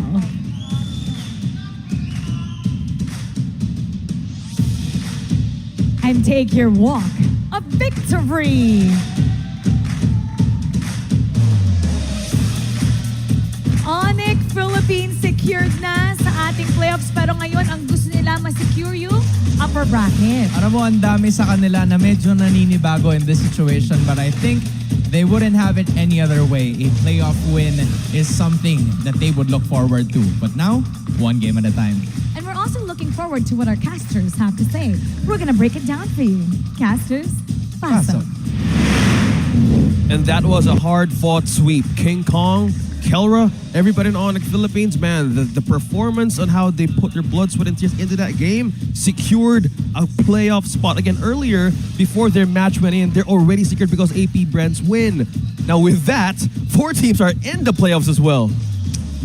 Whew. And I like the idea from King Kong that he said that, okay, we're not focusing on just the playoffs. I mean, we're in it for the long haul. They want to secure top 1.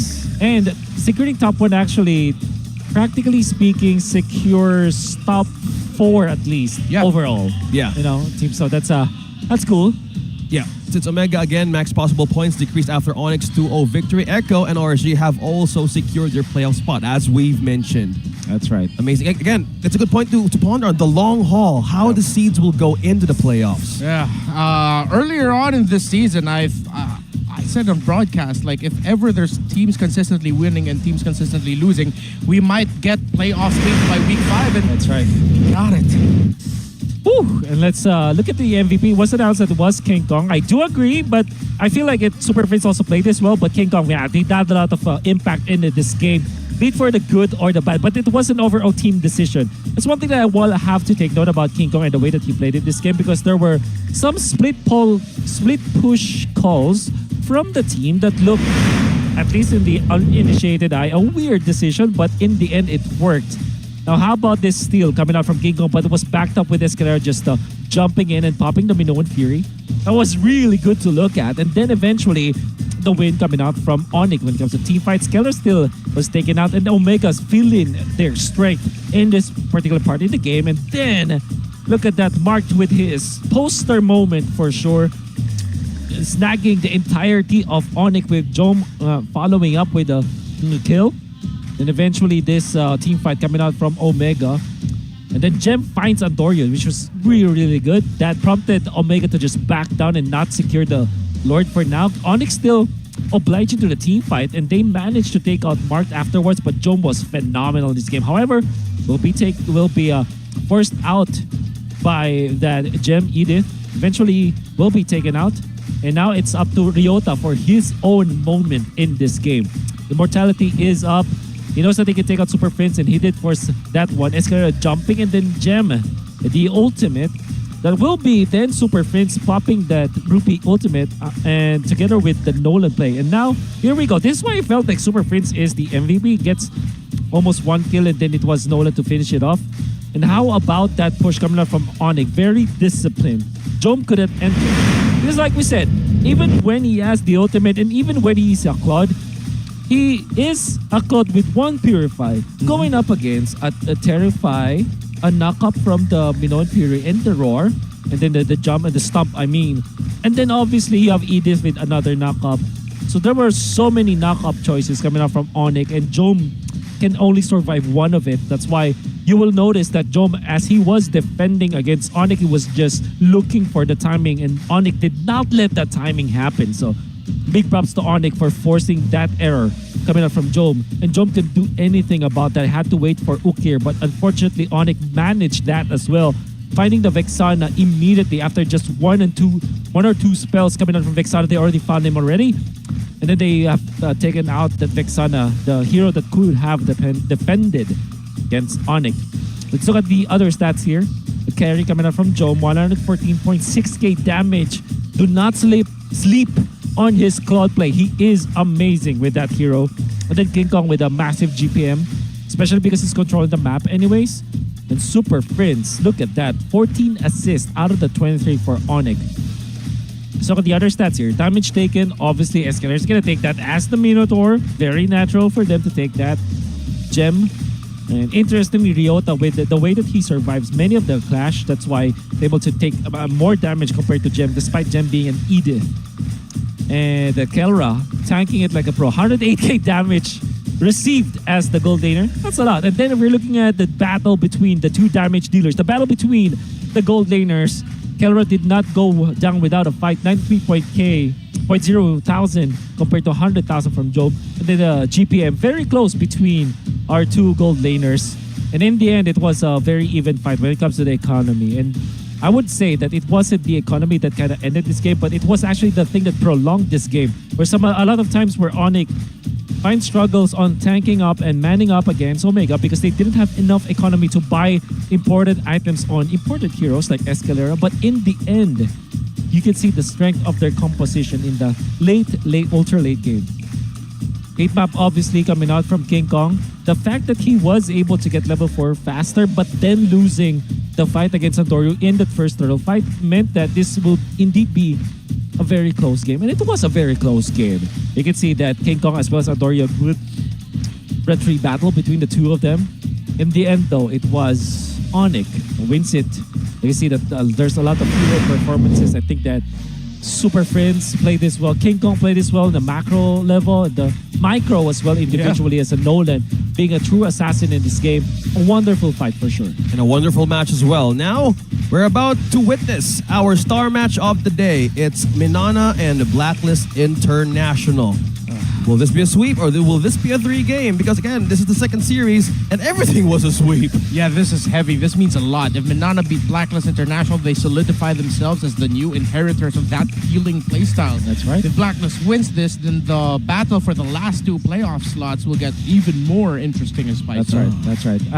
I would dare say that MNNE EVOS, if they win it, they probably have secured the playoffs, but not like actual secured it, but you know, in spirit they secured it. Yeah, let's see how the match will secure their playoff spot in terms of seeding. Once again, I'm OSX. This is Renmar and Wolf. Don't go anywhere. We will be right back. Season of MPL Philippines is brought to you by the following sponsors. Smart, the official telco partner of MPL Philippines Season 13. Infinix GT Series, outplay the rest.